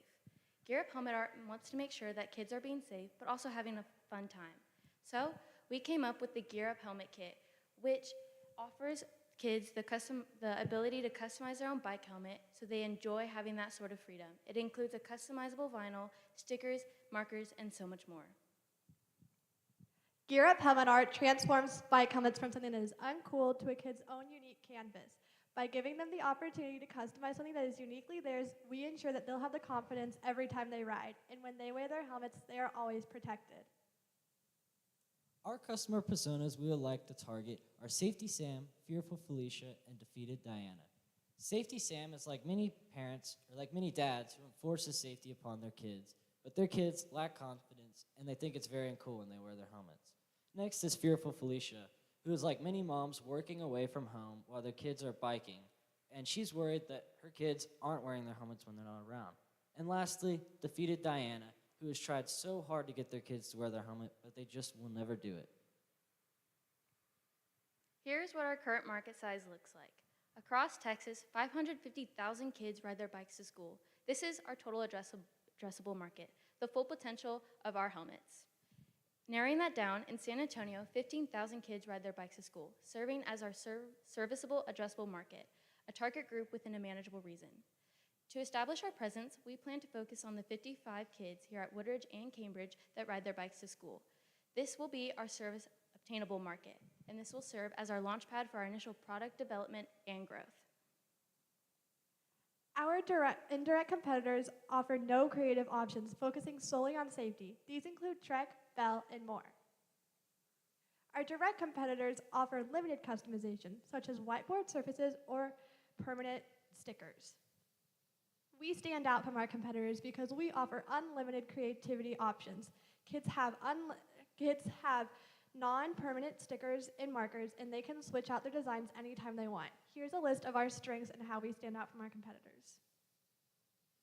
After numerous tests, we learned that kids fell in love with our product. As you can see Bennett right here, he was dedicated and determined to finish it just like all the other kids. Each kid asked willingly to wear their helmet as their day-to-day use and keep it. Our revenue model is direct-to-consumer through our online web store and in-person sales. We'll generate revenue through our customizable vinyl, sticker packs, markers, and so much more.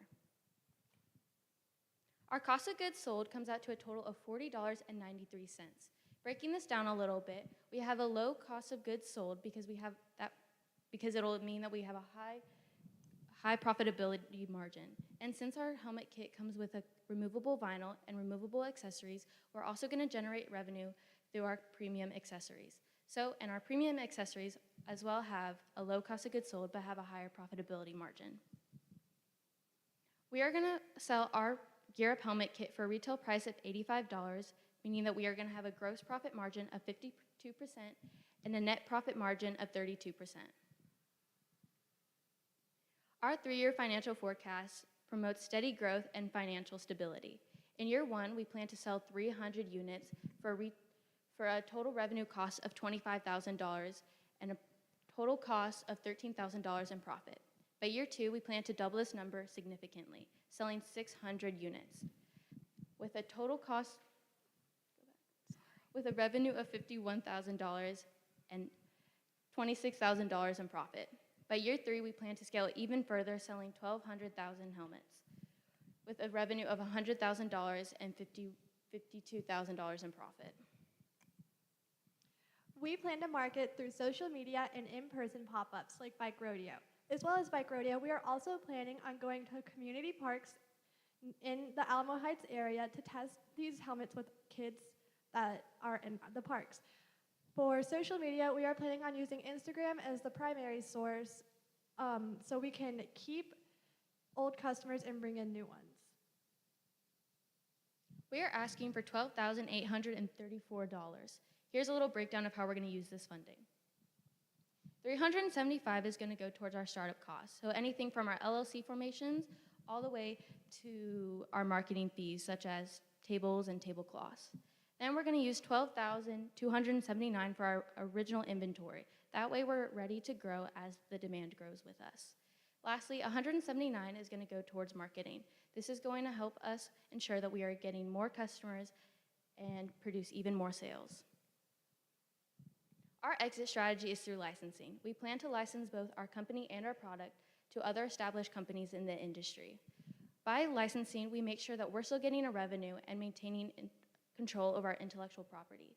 But we're also minimizing the risks, but also making sure that we have a high chance of strong production. Here at Gear Up Helmet Art, we bring customizable, stylish bike helmets to life. Helmet your way.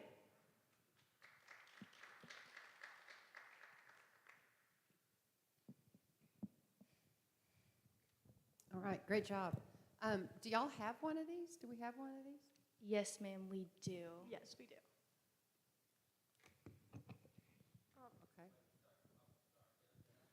Okay, great. Our prototype was the one also. It was the same one on the slides. Right, and I remember this from MVP, and so you're selling the entire helmet and the packet? Correct. Okay. Yes, ma'am. Yes, ma'am. It's the whole thing? Yes. It's not, okay. Yes. Great. Go to your gross profit slide, if you could.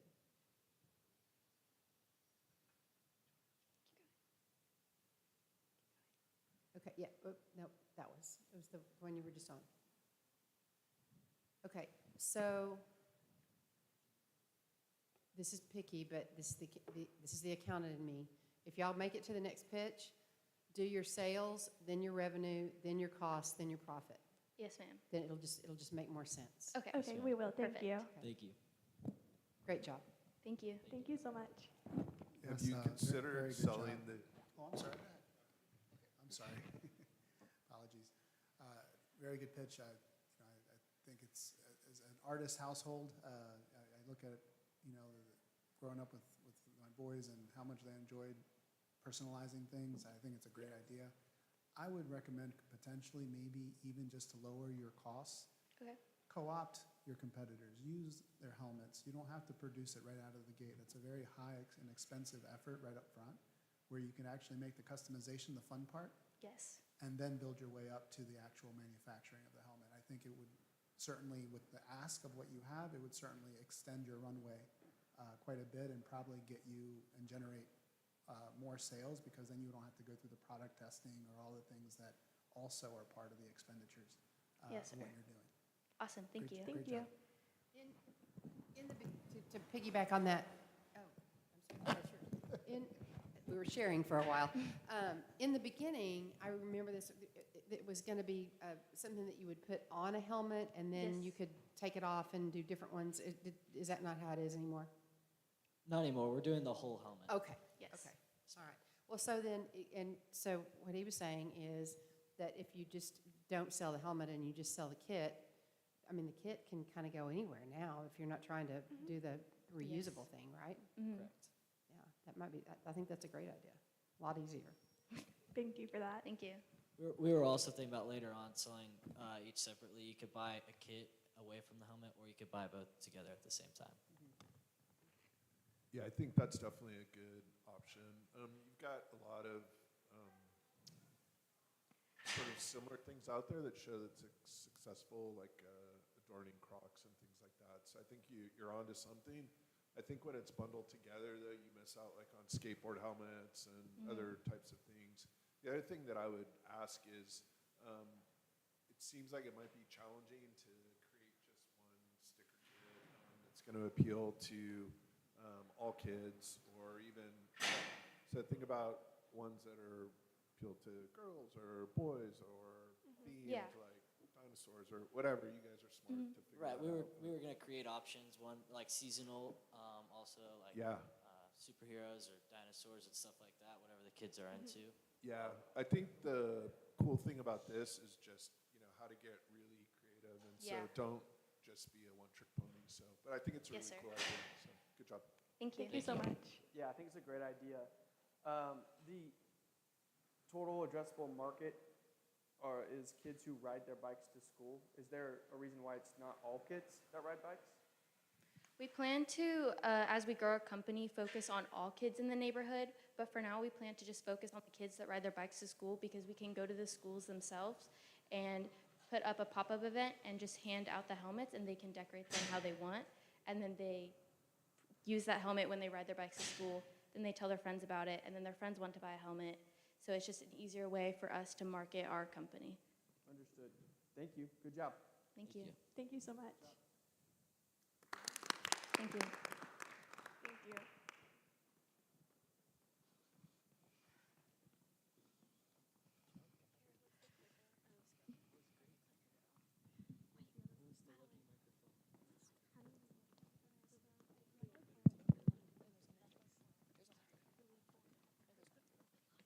Scarlett, you hold the microphone.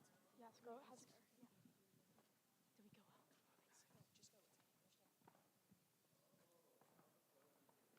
Just go. Smile.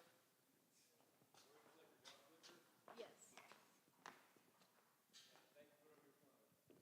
Go. Okay. Come out. Come out. There we go.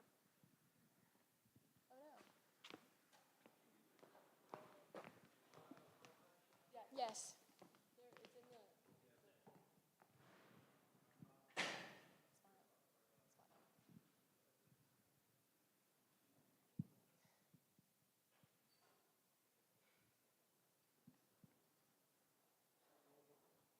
There's a bottle.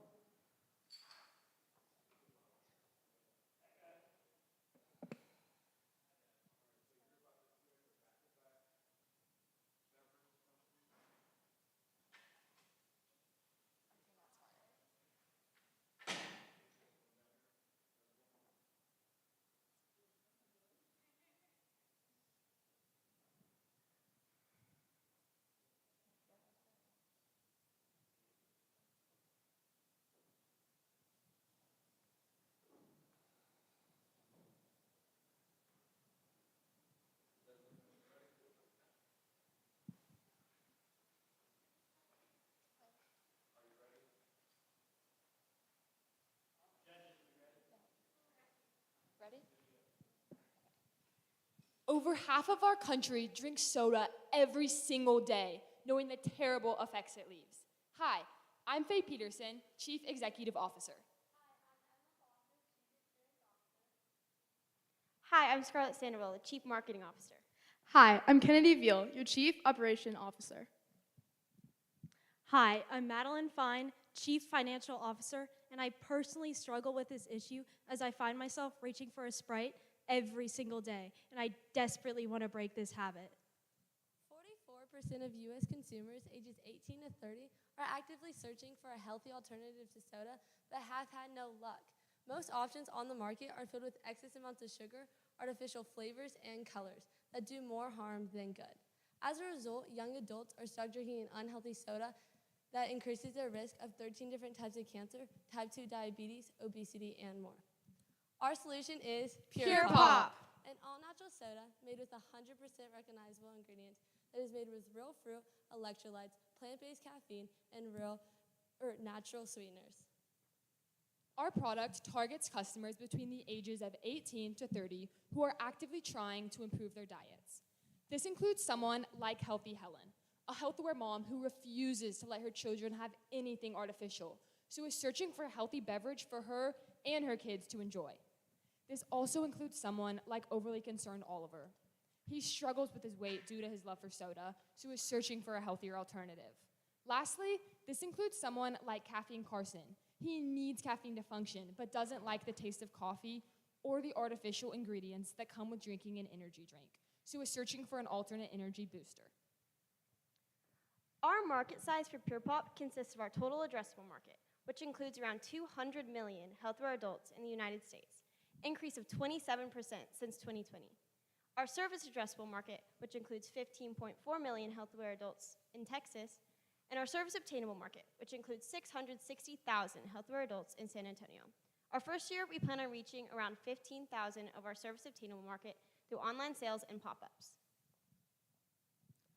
Our competition includes healthy sodas, probiotic sodas, naturally caffeinated beverages, and diet or sugar-free sodas. Our direct competition is Poppi and Zevia. Poppi is marketed as a healthy probiotic soda. However, it raises several health concerns. It has added sugars like cane sugar and stevia, unrecognizable ingredients, and was even in a recent lawsuit regarding its misleading health claims. Our other direct competitor is Zevia. Zevia is marketed as a healthy, zero-calorie soda. Zevia is known for having gastrointestinal issues due to its sweeteners and is also known for an unpleasant aftertaste. Our indirect competition includes the yerba mate and diet or sugar-free sodas. Coke Zero in particular may appeal to consumers who want a healthier diet, but in reality, these drinks' ingredients are almost all artificial, which could lead to potential health risks. Most notably, aspartame is in these drinks, which is linked to blood and liver cancer.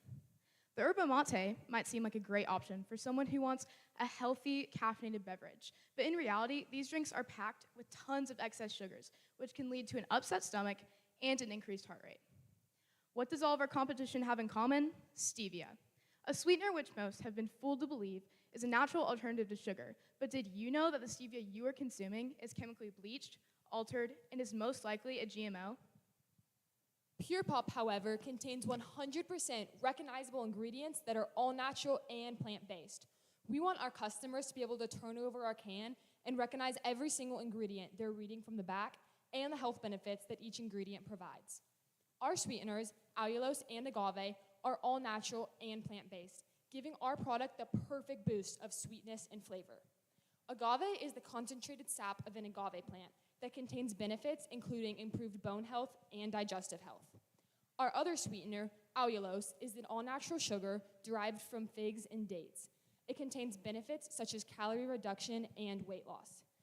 Pure Pop strives to replicate the burst of caffeine that comes with drinking a soda, providing our customers with 35 grams of caffeine in each beverage. Our caffeine source is the direct caffeine extracted from coffee beans. And unlike synthetic caffeine, it doesn't bring on headaches and jitteriness. Instead, we provide you with the perfect burst of energy while enhancing memory, concentration, and problem-solving abilities. Our MVP testing, we started testing our product with friends and family, then we went to our high school, where 113 out of 120 people rated our drink 5 out of 5 stars, confirming our market potential. Our cost of goods sold for year one is $1.86, and we plan to sell each unit for $3.50. Our cost of goods sold for year two will stay consistent with year one and will be $1.86. We will still be making our product by hand, but we'll start searching for a manufacturer. By year three, we plan to have a manufacturer, and we plan to manufacture 12-ounce cans instead of 8-ounce bottles. Through our research, we have found that having a manufacturer can lower our cost of goods sold to around $1.75. Our cost of goods sold for year one is $1.86, and broken into its components is 3 cents for lime, 5 cents for lemon, 7 cents for caffeine, 49 cents for allulose, 94 cents for our bottle, and 29 cents for agave. Our profit margins for year one include our gross profit margin, which is around 42%, and our net profit margin, which is around 1.5%. Our profit margins for year two include our gross profit margin, which is around 42%, and our net profit margin, which is around 5%. Our profit margins for year 3 include our gross profit margin, which is around 50%, and our net profit margin, which is around 17%. Our revenue streams include our website, which is where we initially plan to sell our product in the initial years, and then we plan to put our product in retail stores later on, allowing us to have the business-to-business components and business-to-customer components. Our market strategy for Pure Pop began by advertising our product on social media and placing flyers around local businesses in the area, including a licensed dietitian's office to attract our target customer. We've also collected 70 signups to our waitlist, as well as numerous email signups for updates and reviews. To generate more attention around our brand in the community, we plan on distributing free samples at the Alma Heights baseball fields and later selling at the concession stands, as we are already in contact with their team. We also plan on setting up pop-ups at the Pearl and Quarry Market to continue growing our customer base. Our current expenses include our selling, general, and administrative expenses and our startup costs. Included in our selling, general, and administrative expenses is $350 for our trademark and $4,200 for marketing costs, which will go into our marketing strategy. Included in our startup costs is $54 for our domain, $159 for product testing, and $300 for our LLC, adding up to $513 in total. Although we're not currently looking to sell Pure Pop or hoping to sell in the near future, Pure Pop has an amazing exit strategy due to the growing market of healthy sodas. This includes the potential of selling directly to a larger soda company, selling to an entrepreneur, or private equity. Our total capital ask is $53,000, and we are asking for $33,000 in selling, general, and administrative costs, and $20,000 for marketing and inventory costs. Pure Pop. Sip clean, stay pure.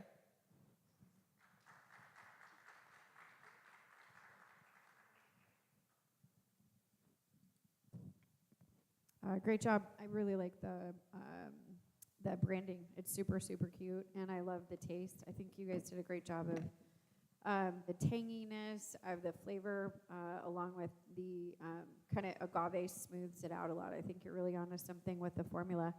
I think you did a good job. We spent a lot of time on the financial side and less time on the marketing. With a brand like this, if y'all make it on, I almost would flip the two.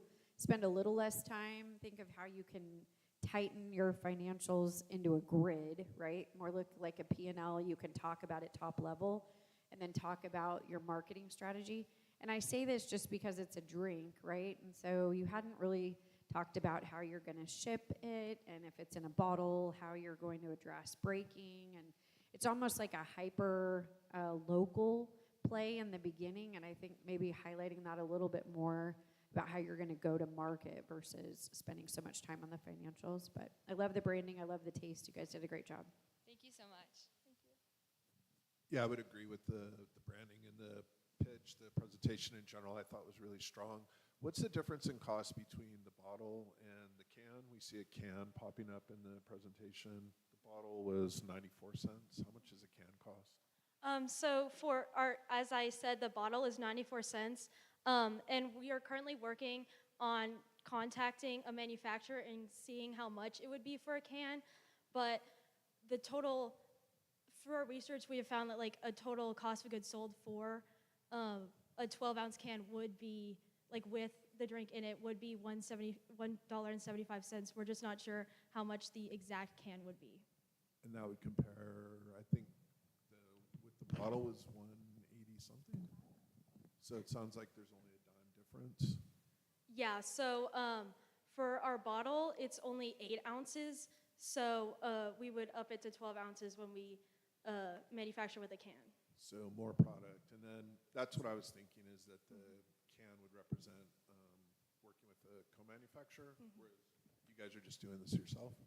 Yes. Yeah, whatever you can do to reduce the packaging costs would be really helpful long term. But yeah, excellent.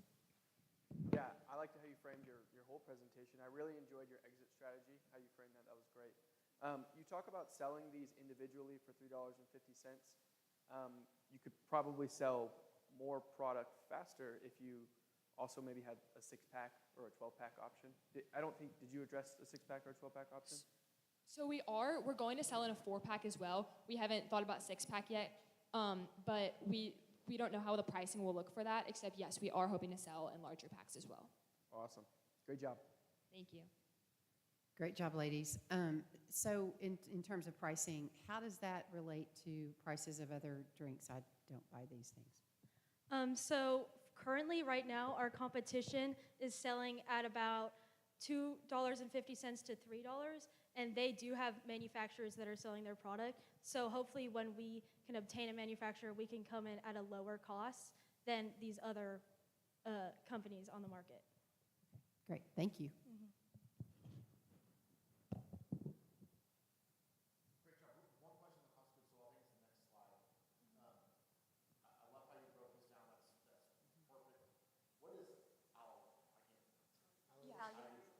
So allulose is an all-natural sugar that's found in plants like dates and figs and naturally very sweet fruits.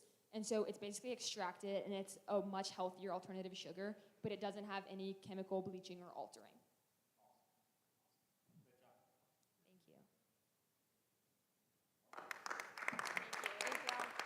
Thank you. Thank you.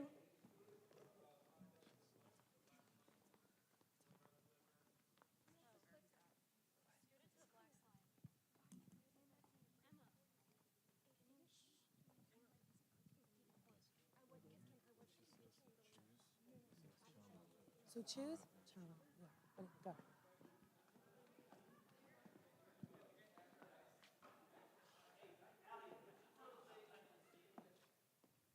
Hey girls, Mr. Shores. Mr. Shores.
Good afternoon, we are Chama.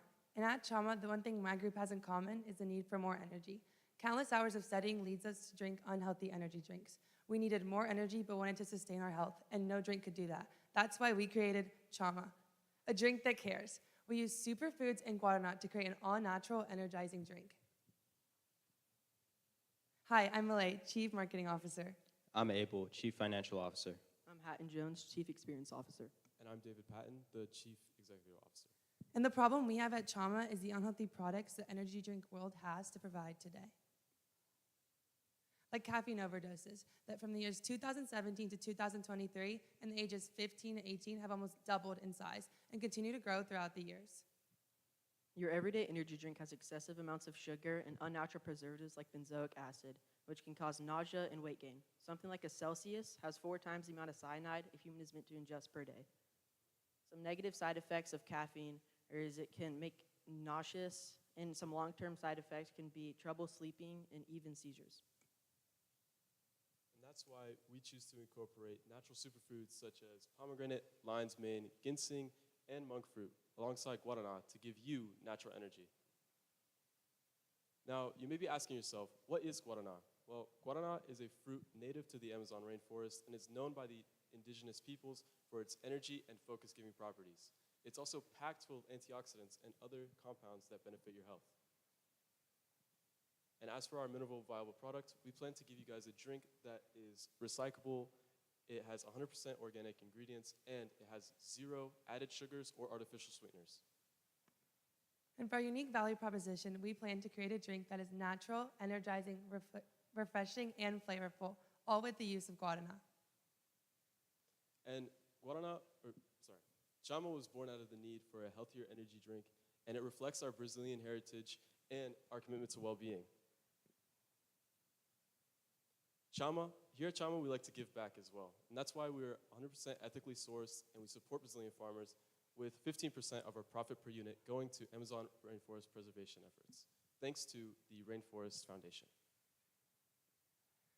Our indirect competition is someone like a Red Bull. As Red Bull is an energy drink, it holds high amounts of sodium, sugar, and has excessive amounts of caffeine that leads to those caffeine overdoses. Our direct competitor is someone like a Celsius. As Celsius uses guarana as their main source of caffeine, it's highly processed and made into a syrup that holds high amounts of sugar, sodium, and all of those excessive caffeines. For our customer personas, we have people like college boy Colin, who no longer has to worry about sleepy studying again because Chama sustains his energy throughout his whole day. Busy mom Bree, who wants a quick way to get her energy in, and now she gets it with Chama. And Jittery Jay, who wants a clean way to get energy in without sacrificing his heart health. 84% of people that gave us feedback said they would like to drink Chama in the future. The total addressable market for healthy energy drinks as of 2025 is $30 billion. This amount is expected to have an annual growth rate of over 7% for the next 5 years. The service available market for Texas is $3 billion. That is 10% of the US market, and our key demographics would be students, young adults, and athletes. The service obtainable market for San Antonio is $300 million, and the realistic market share for a small business would be 0.2 to 0.4%. And our key selling points would be at local farmers markets, direct-to-consumer online sales, and health stores. Our market opportunity would be 7% CAGR. That leaves a small gap for clean label energy drinks for Chama, like Chama. And as for our revenue model, we plan to sell our cans at $2.99 each, with our COGS being 0.74, let's use the slides, 0.74 per unit, and our gross profit per unit being $2.25. We plan to sell to local grocery and health stores, farmers markets, and direct-to-consumer digitally. Starting off our 3-year plan, we plan to sell 2,500 bottles, with the cost of goods being $3,800.25, making us a revenue of $9,975. This would give us a total profit of $6,174.75. And for our year 2 plan, we plan to sell 6,500 bottles, and the cost of that would be close to $9,000. We'd be making $25,000 in revenue, and our profit would be close to $17,000. For year 3, that's when we plan to switch to aluminum cans, which are much more efficient and cheaper. We plan to sell 8,000 of them for $2.99, so dropping the price as well. It would cost around $6,000, and we would make $24K, with our profit being around $18K. Our final ask is $10,000, and this would go to the costs such as bottling machinery, that is $6,200, and bottling and labeling, that is $2,300, and ingredients, that is $1,405. So choose Chama, and power up naturally.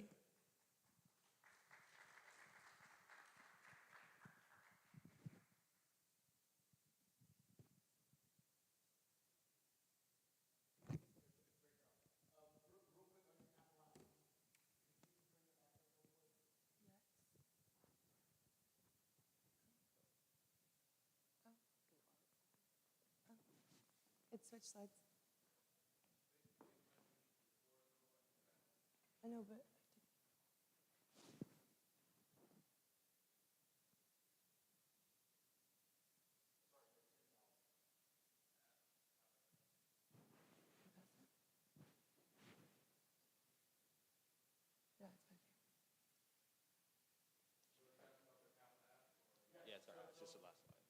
It's the last. Last slide.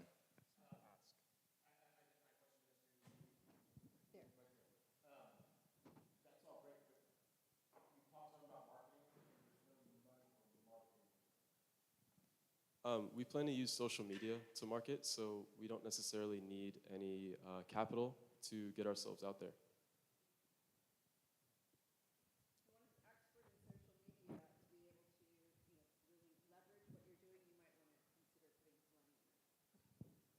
Yes, and I can tell you social media is not free, even though it seems free, as someone that works in the industry. First of all, let me just keep it culturally relevant. Muito bom. Parabéns para vocês, eh? So if you guys don't know, it's very, very good, and congratulations. You know, this is a very nice presentation. I would say, look, the word, it's not chama, it's shama. So we want to keep it culturally relevant. You want to differentiate yourself, lean into that. You know, if you're a product from the Amazon, lean into it. I love the branding, I love the presentation, but I think cultural relevancy, you want to stick to that because that is a differentiator. And I think that's something that you can certainly, you know, stand outside of the box, especially here in Texas. So very, very nice. I was just going to say the very same thing about marketing. Consider that marketing, you know, does require, especially when you're marketing products, you're going to have some kind of production costs, even if it's something simple, like other things that are not the product, like a hat or a T-shirt or stickers, you know, just to get people to think about you guys when they're starting to understand, you know, what Shama is. And anyway, congratulations, very well done. The branding is excellent. Did you guys do that yourself, or did you work with a designer? I designed it all myself. Props. It's really, really good. I think the font choice is excellent. The color, all that is really good. So you've got some talents there.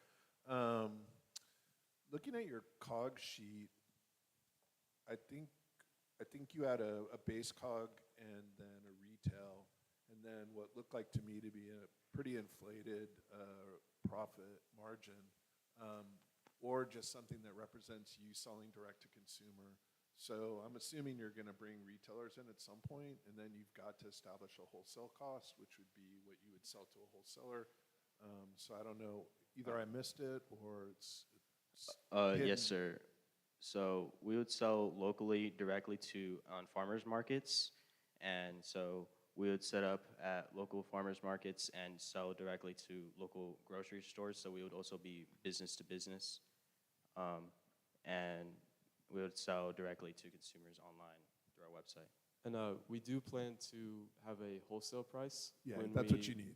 Yes. We want to also create a similar pitch when we're presenting to these local grocery stores and health stores, where we talk about how much such and such of Chama would be, and like our statistics, how much people like them, and other things as well as that. Yeah, so definitely the wholesale price, and then you've got to figure out how to get it to retailers. So in the beginning, you know, you could drop it off in the back trunk of your car. I did that for a while, but eventually you have to employ a distributor of sorts, and they're going to take a percentage of that as well. So you're going to have to work that backwards and forwards. Right, But I was going to awesome. say, right, good job, y'all. I think the branding is awesome. But I was going to say the farmer's market, so it would be a good idea to look into the cost for that, things like that. I would potentially in year one maybe pull back the cost of doing it yourselves with the equipment. I noticed that equipment was in your ask. I'd rather see you spend more in marketing in the beginning, and those farmers markets and things like that are not free, right? And then maybe year 2 or year 3, then you add in your own equipment, but co-packing in the beginning. I might like to see more of that, and give yourself some marketing dollars in the beginning. But branding's great, taste is great. You guys did a good job. Thank you so much. Yes, ma'am. Thank you.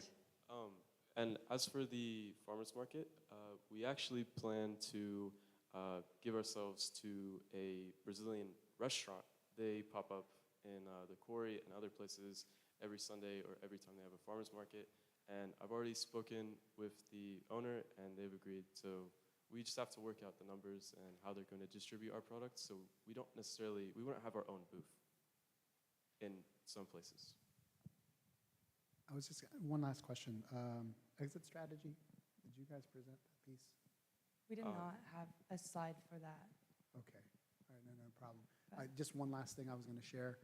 Just back to the word shama again. It means flame. You mentioned energy. You mentioned that. I mean, that's another component of differentiation that you might want to explain, the root of the word and how it applies to the product, just to give people a little bit more of a sense of ownership and understanding. But very good job. Thank you. Thank you so much. One other item for you that you might want to consider for the future is the secondary market in terms of mocktails and cocktails. So I mean, like Red Bull, I mean, there's a number of different combinations that they do in alcohol, which is obviously you're not 21 yet. But the mocktail market is really popular right now in terms of the energy, so it could be a secondary place for you. Thank you. Thank you.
We will.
Do you know where Lily and Kennedy and like Emma went?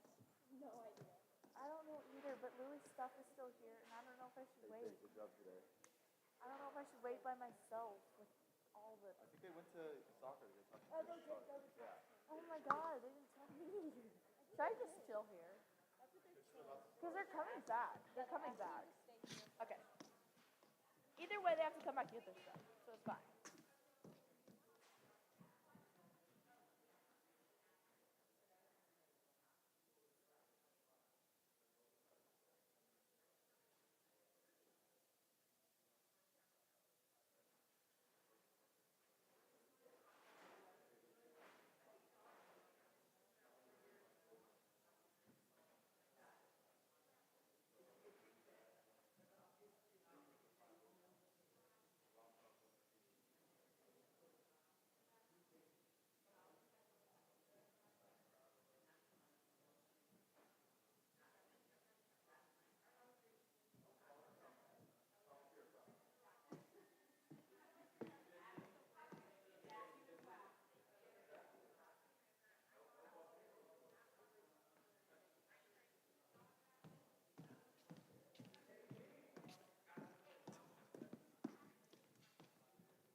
how damaging wax can be.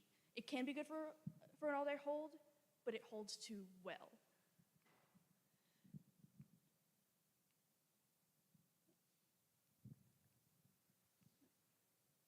Some of our indirect competitors are companies that make gels, like EcoGel.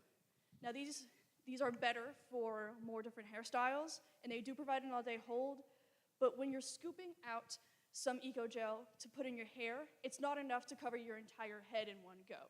So it is therefore inefficient for whenever you need to be on the road in 5 minutes, and it takes 6 to apply.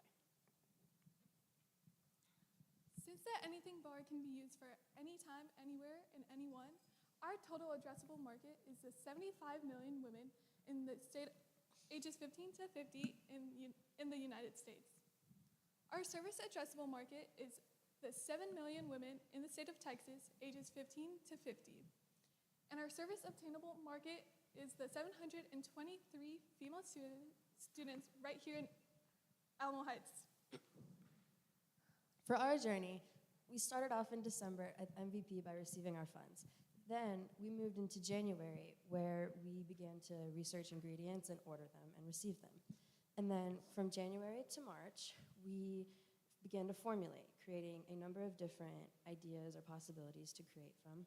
And then March to May, we created it, and we're waiting on feedback and reviews in order to improve our product and become better. Now for our cost of goods sold. For the ingredients for our product, it costs around $2.45 to produce 1 unit for ingredients. On top of that, the packaging costs around $2. With this, it will cost around $4.44 for 1 unit. With us selling our product for $15 on the market, this means we will have a 70% gross profit margin. For our startup costs, we are spending $250 on testing and an MVP formulation. Next, we are spending $125 on startup inventory. And then we're spending around $200 on marketing. This means that we spend around $572 on our startup. Now for administrative costs. For our website and domain, we spend around $70 on that, and that is a yearly fee. In addition, we spend around $280 on marketing and promoting our business. That means we'll be spending around $350 on administrative fees. Now for a review for our year 1. For the first 3 months, we are hoping to sell around 75 units of our product. Then, from months 4 to 6, we're hoping to sell around 195 units. And then, from months 7 to 9, we're hoping to sell around 275 units. And lastly, from months 10 to 12, we're hoping to sell almost 400 units. Together, this will add up to be 935 units for year 1. Now for our 3-year summary. As in the last slide, the first year we're hopefully going to be selling 935 units. This means that our revenue will be around 14 grand, and our net profit will be around 7 grand. For year 2, we're hoping to sell around 1,000 units.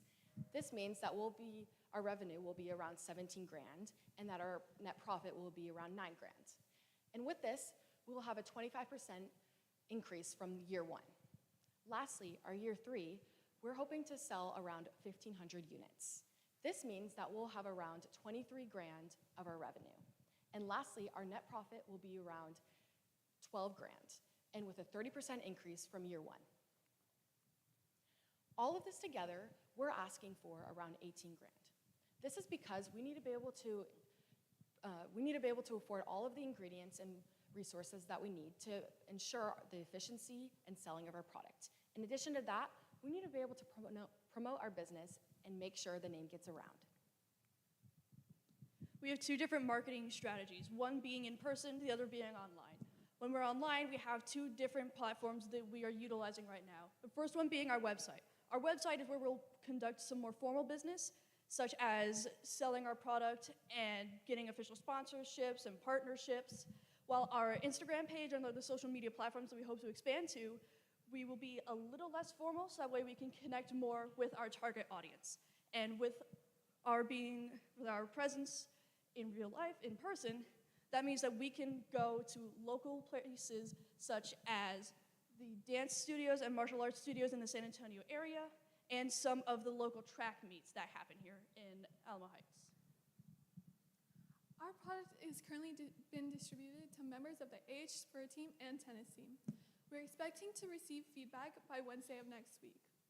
Since this is our first prototype, we are eager to hear their feedback and what we can do to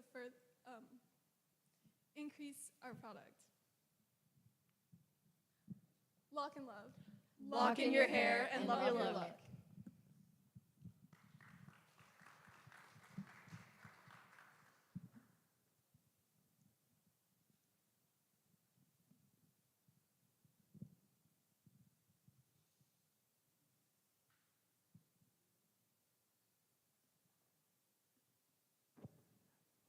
Great presentation. I had a question about the product as far as how long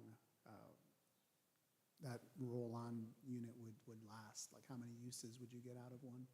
Yes, so currently we have just made sample sizes of the product because of the amount of ingredients we have. So we haven't been able to exactly estimate how much, but we are estimating around 3 months to 4 months of uses you can get out of it. And that's if you're using it as much as every other day. Thank you. Good presentation. So great job, ladies. I think one thing that's helpful, and is a picture of what a ponytail looks like, and then, I mean, you can use me as an example, all the flyaways. So I think that helps with people that don't exactly understand from the very beginning what you're trying to solve. I know because I have a 12-year-old, but not everybody does ponytails, and so I think maybe that trying to get people to understand all the fuzzies might be a good visual. And also, I think your go-to-market strategy might, I might add a little more go-to-market website. How are you going to get people there? That type of a thing. And also, I thought the purse size or the size of it is a good feature, right? So I didn't hear you touch on that much, but I would kind of highlight the fact that it could fit. Well, I think this is the packaging that you're going for, right? That is our packaging, yes. Yeah, so that it's still a purse size thing, which most of the things I use for my daughter's ponytail isn't. So I kind of liked the convenience of having it. You kind of didn't talk about like me as a persona, but I definitely halfway through the day when I'm wearing my hair in a ponytail, I get all the fuzzies and frizzies and all of that. So I think one of your personas could actually be a professional woman, because this is something I struggle with. But otherwise, great job. Thank you. And just to piggyback on that, y'all did do a great job. But I do think describing the problem a little bit more clearly in the beginning would be helpful. Thanks. Nice job, ladies. And to piggyback on that, like you could literally have a before and after, different slides, different demographics too in there. The other thing is in your slides, you don't have the prototype like this. It's more like in a jar. So to get those two to match up, I think would be helpful. And then your second version, you could have a travel size. You know how they have the little ones, that you take with you. Maybe there's a smaller version of that that's, a little bit bigger than a chapstick that can, that you can have that's a to-go. More purse-sized.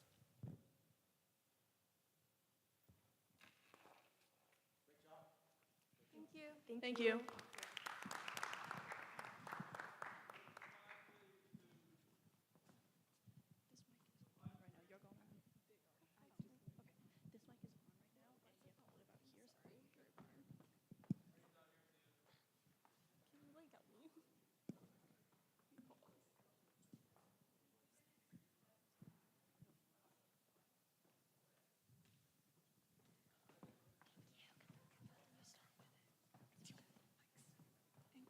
Who's getting clicker? Do you have two? Okay. Yep.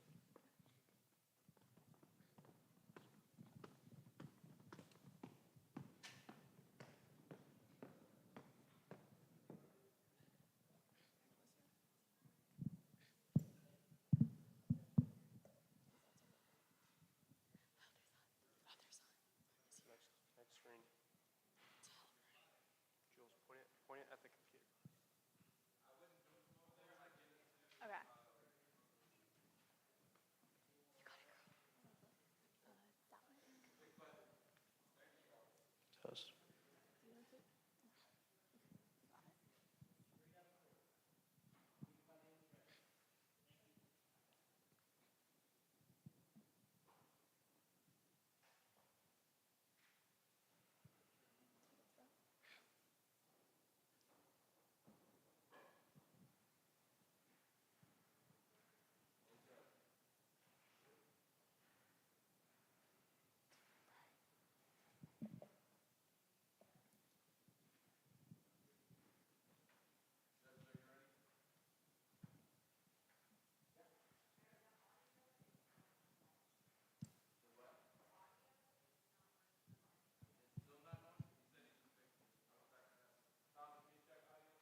Hello? Hello? Hello?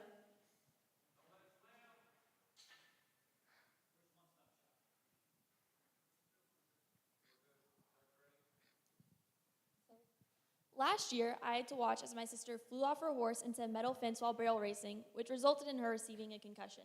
She was only wearing a cowboy hat. After this injury, she was unable to cheer, ride, and do everyday mundane tasks. Once she finally recovered, though, she still refused to wear a helmet because, like many other rodeo participants, she chooses to sacrifice her safety for her style when riding. I'm Sloan Sutherland, the Chief Executive Officer. I'm Lainey Crowell, the Chief Coordinating Officer. I'm Will Hagee, the Chief Financial Officer. I'm Thupse, the Chief Marketing Officer. And I'm Jules Mahan, the Chief Information Officer. Here's the problem. For every one professional football player that gets a head injury while playing in the NFL, 259 Cowboys receive head injuries in rodeos.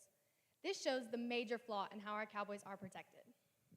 Rodeo is a dangerous sport, and when it comes to protection, options are limited. When choosing between a helmet or a hat, competitors must sacrifice either their safety or their style.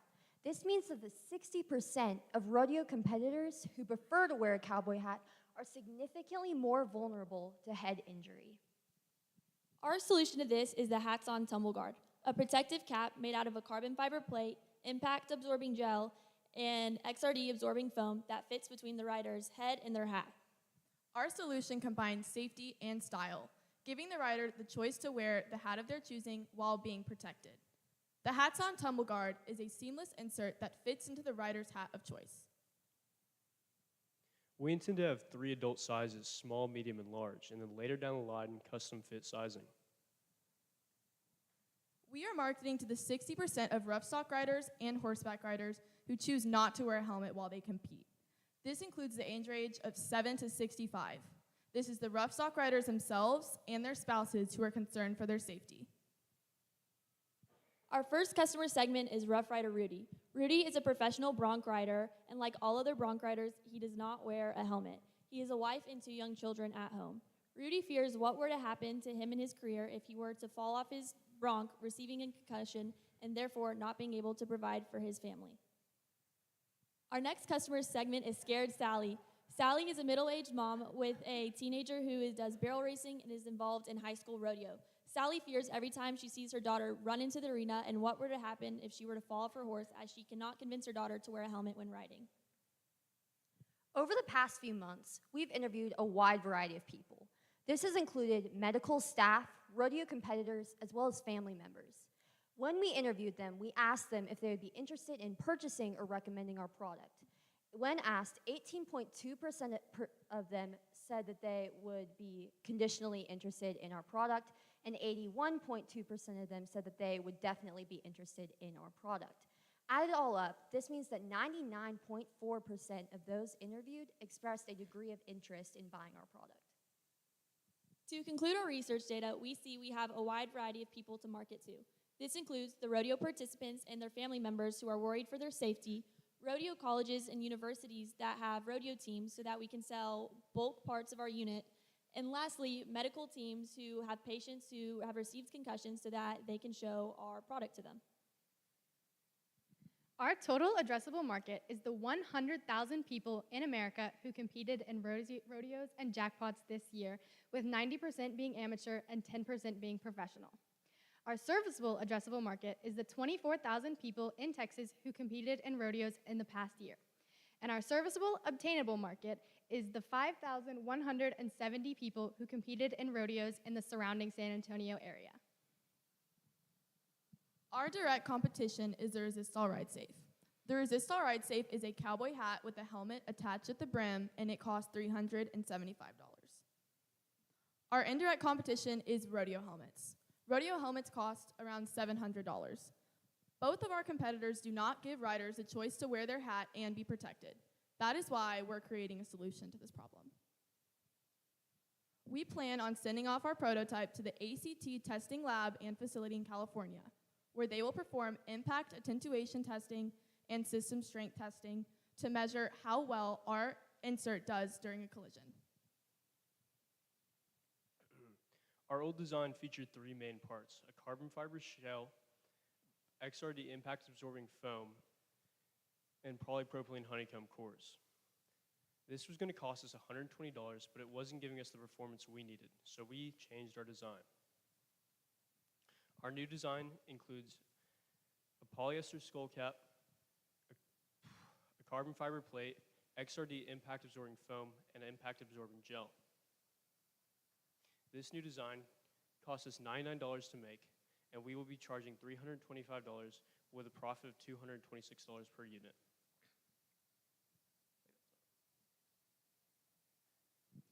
In our first year of business, our goal is to sell 36 units, and we will largely be marketing to individual riders and competitors. In our second year of operation, our goal is to sell 54 units, and as we still want to market towards individuals, but we would also like to expand our customer base to rodeo college teams who can buy our product in bulk. We expect a growth of 55.7% over our 2 years of being in the market. This growth will be implemented by continuing our marketing strategies we already have in place, which will expand our customer base. We are asking for $28,000. $4,000 of this will go towards testing, and $6,000 of this will go towards our advertising. $2,000 of this will go towards manufacturing, $7,000 will go towards legal fees, and $8,000 will go towards our materials.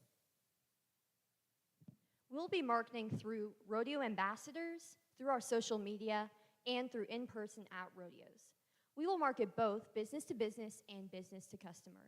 We will market business to business through brick and mortar stores like Cavender's and Murdoch's, and then business to customer through rodeo universities, through our website, as well as in-person at rodeo booths. Our unique value proposition is we create unseen protective headgear for rodeo participants so they can wear their hat of choice and be protected. Our first exit strategy would be once we hit our 3rd year and we are profiting, we would go under management to just go over and take over our business. Our second exit strategy would be to potentially sell to a competitive customer like the Resistol brand. Peace of mind, peace of ride. We are Hats On.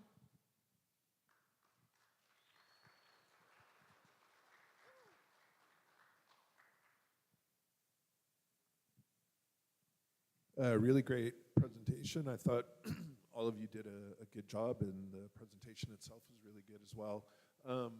I think this is a great idea.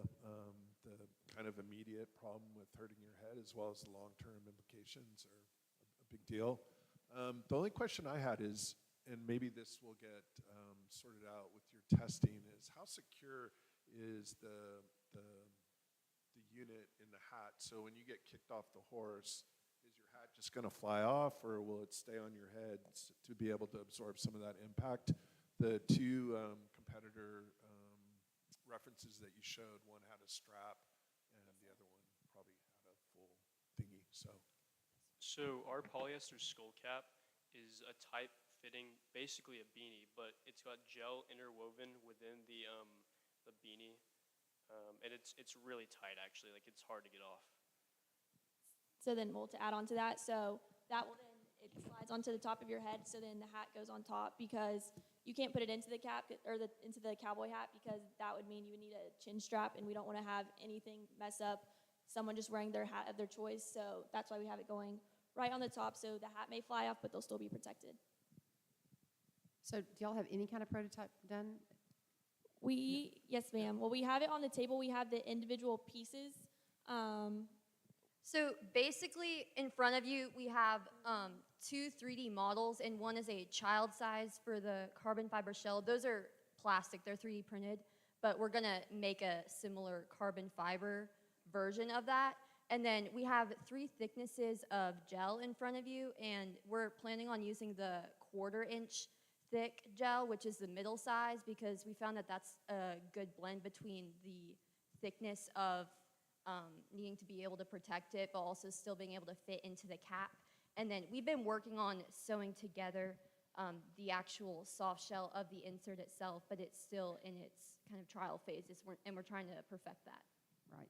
And so when someone has one of these on, once y'all get that done, and then you put your hat on, you know, that is then, if you want to wear your hat without this Do you have to get a new hat because it's a wrong size? No, ma'am. It fits onto your head, so you can just, like, you slide it onto your head, you put your hat on over, and then say you're done riding and you're just walking around the rodeo, you just slide off our protective insert, and then you can put your hat back on. Okay, very good. I was a rodeo girl. I get it. Thank you.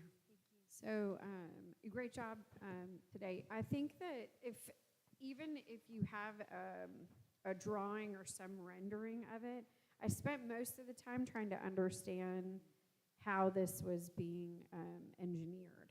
So the sooner you can get to that, I think the faster we understand. I do understand the problem, super clear. I like that you did so much market research, super clear. But how you're solving it with your product, if you get to that sooner, even if it's a drawing or, I mean, I know it's hard, but when you said beanie in the Q&A, I was like, oh, okay, well, if we'd used that word, maybe I would have understood in the beginning how you were arriving at the solution. But I like your branding, and you guys did a great job. Thank you.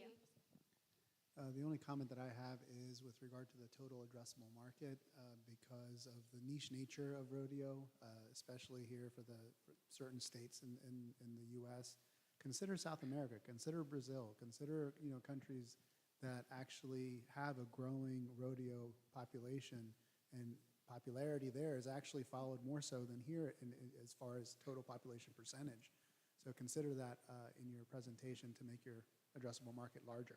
Yes, sir. Yeah, well, in our presentation, too, our market sizes we have up, it's honestly a low estimate of it because it's hard when researching to find the data for rodeos. So we looked at different countries, but you just can't get a lot of data. So, I mean, there's way more than we have, but this was just the only one we could fact check for how many people do rodeo.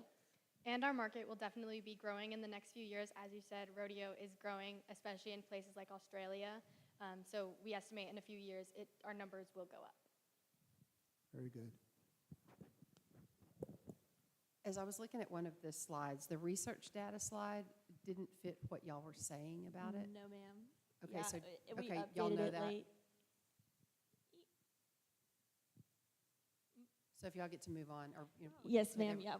Yeah, just fix that because it's much better than that. Yes, ma'am.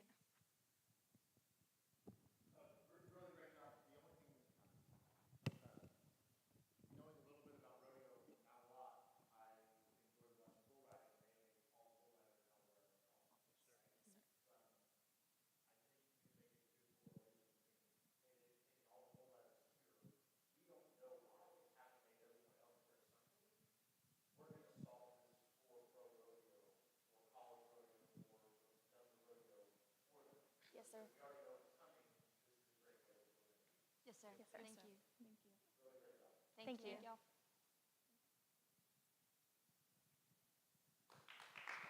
Thank you. Thank you. Thank you.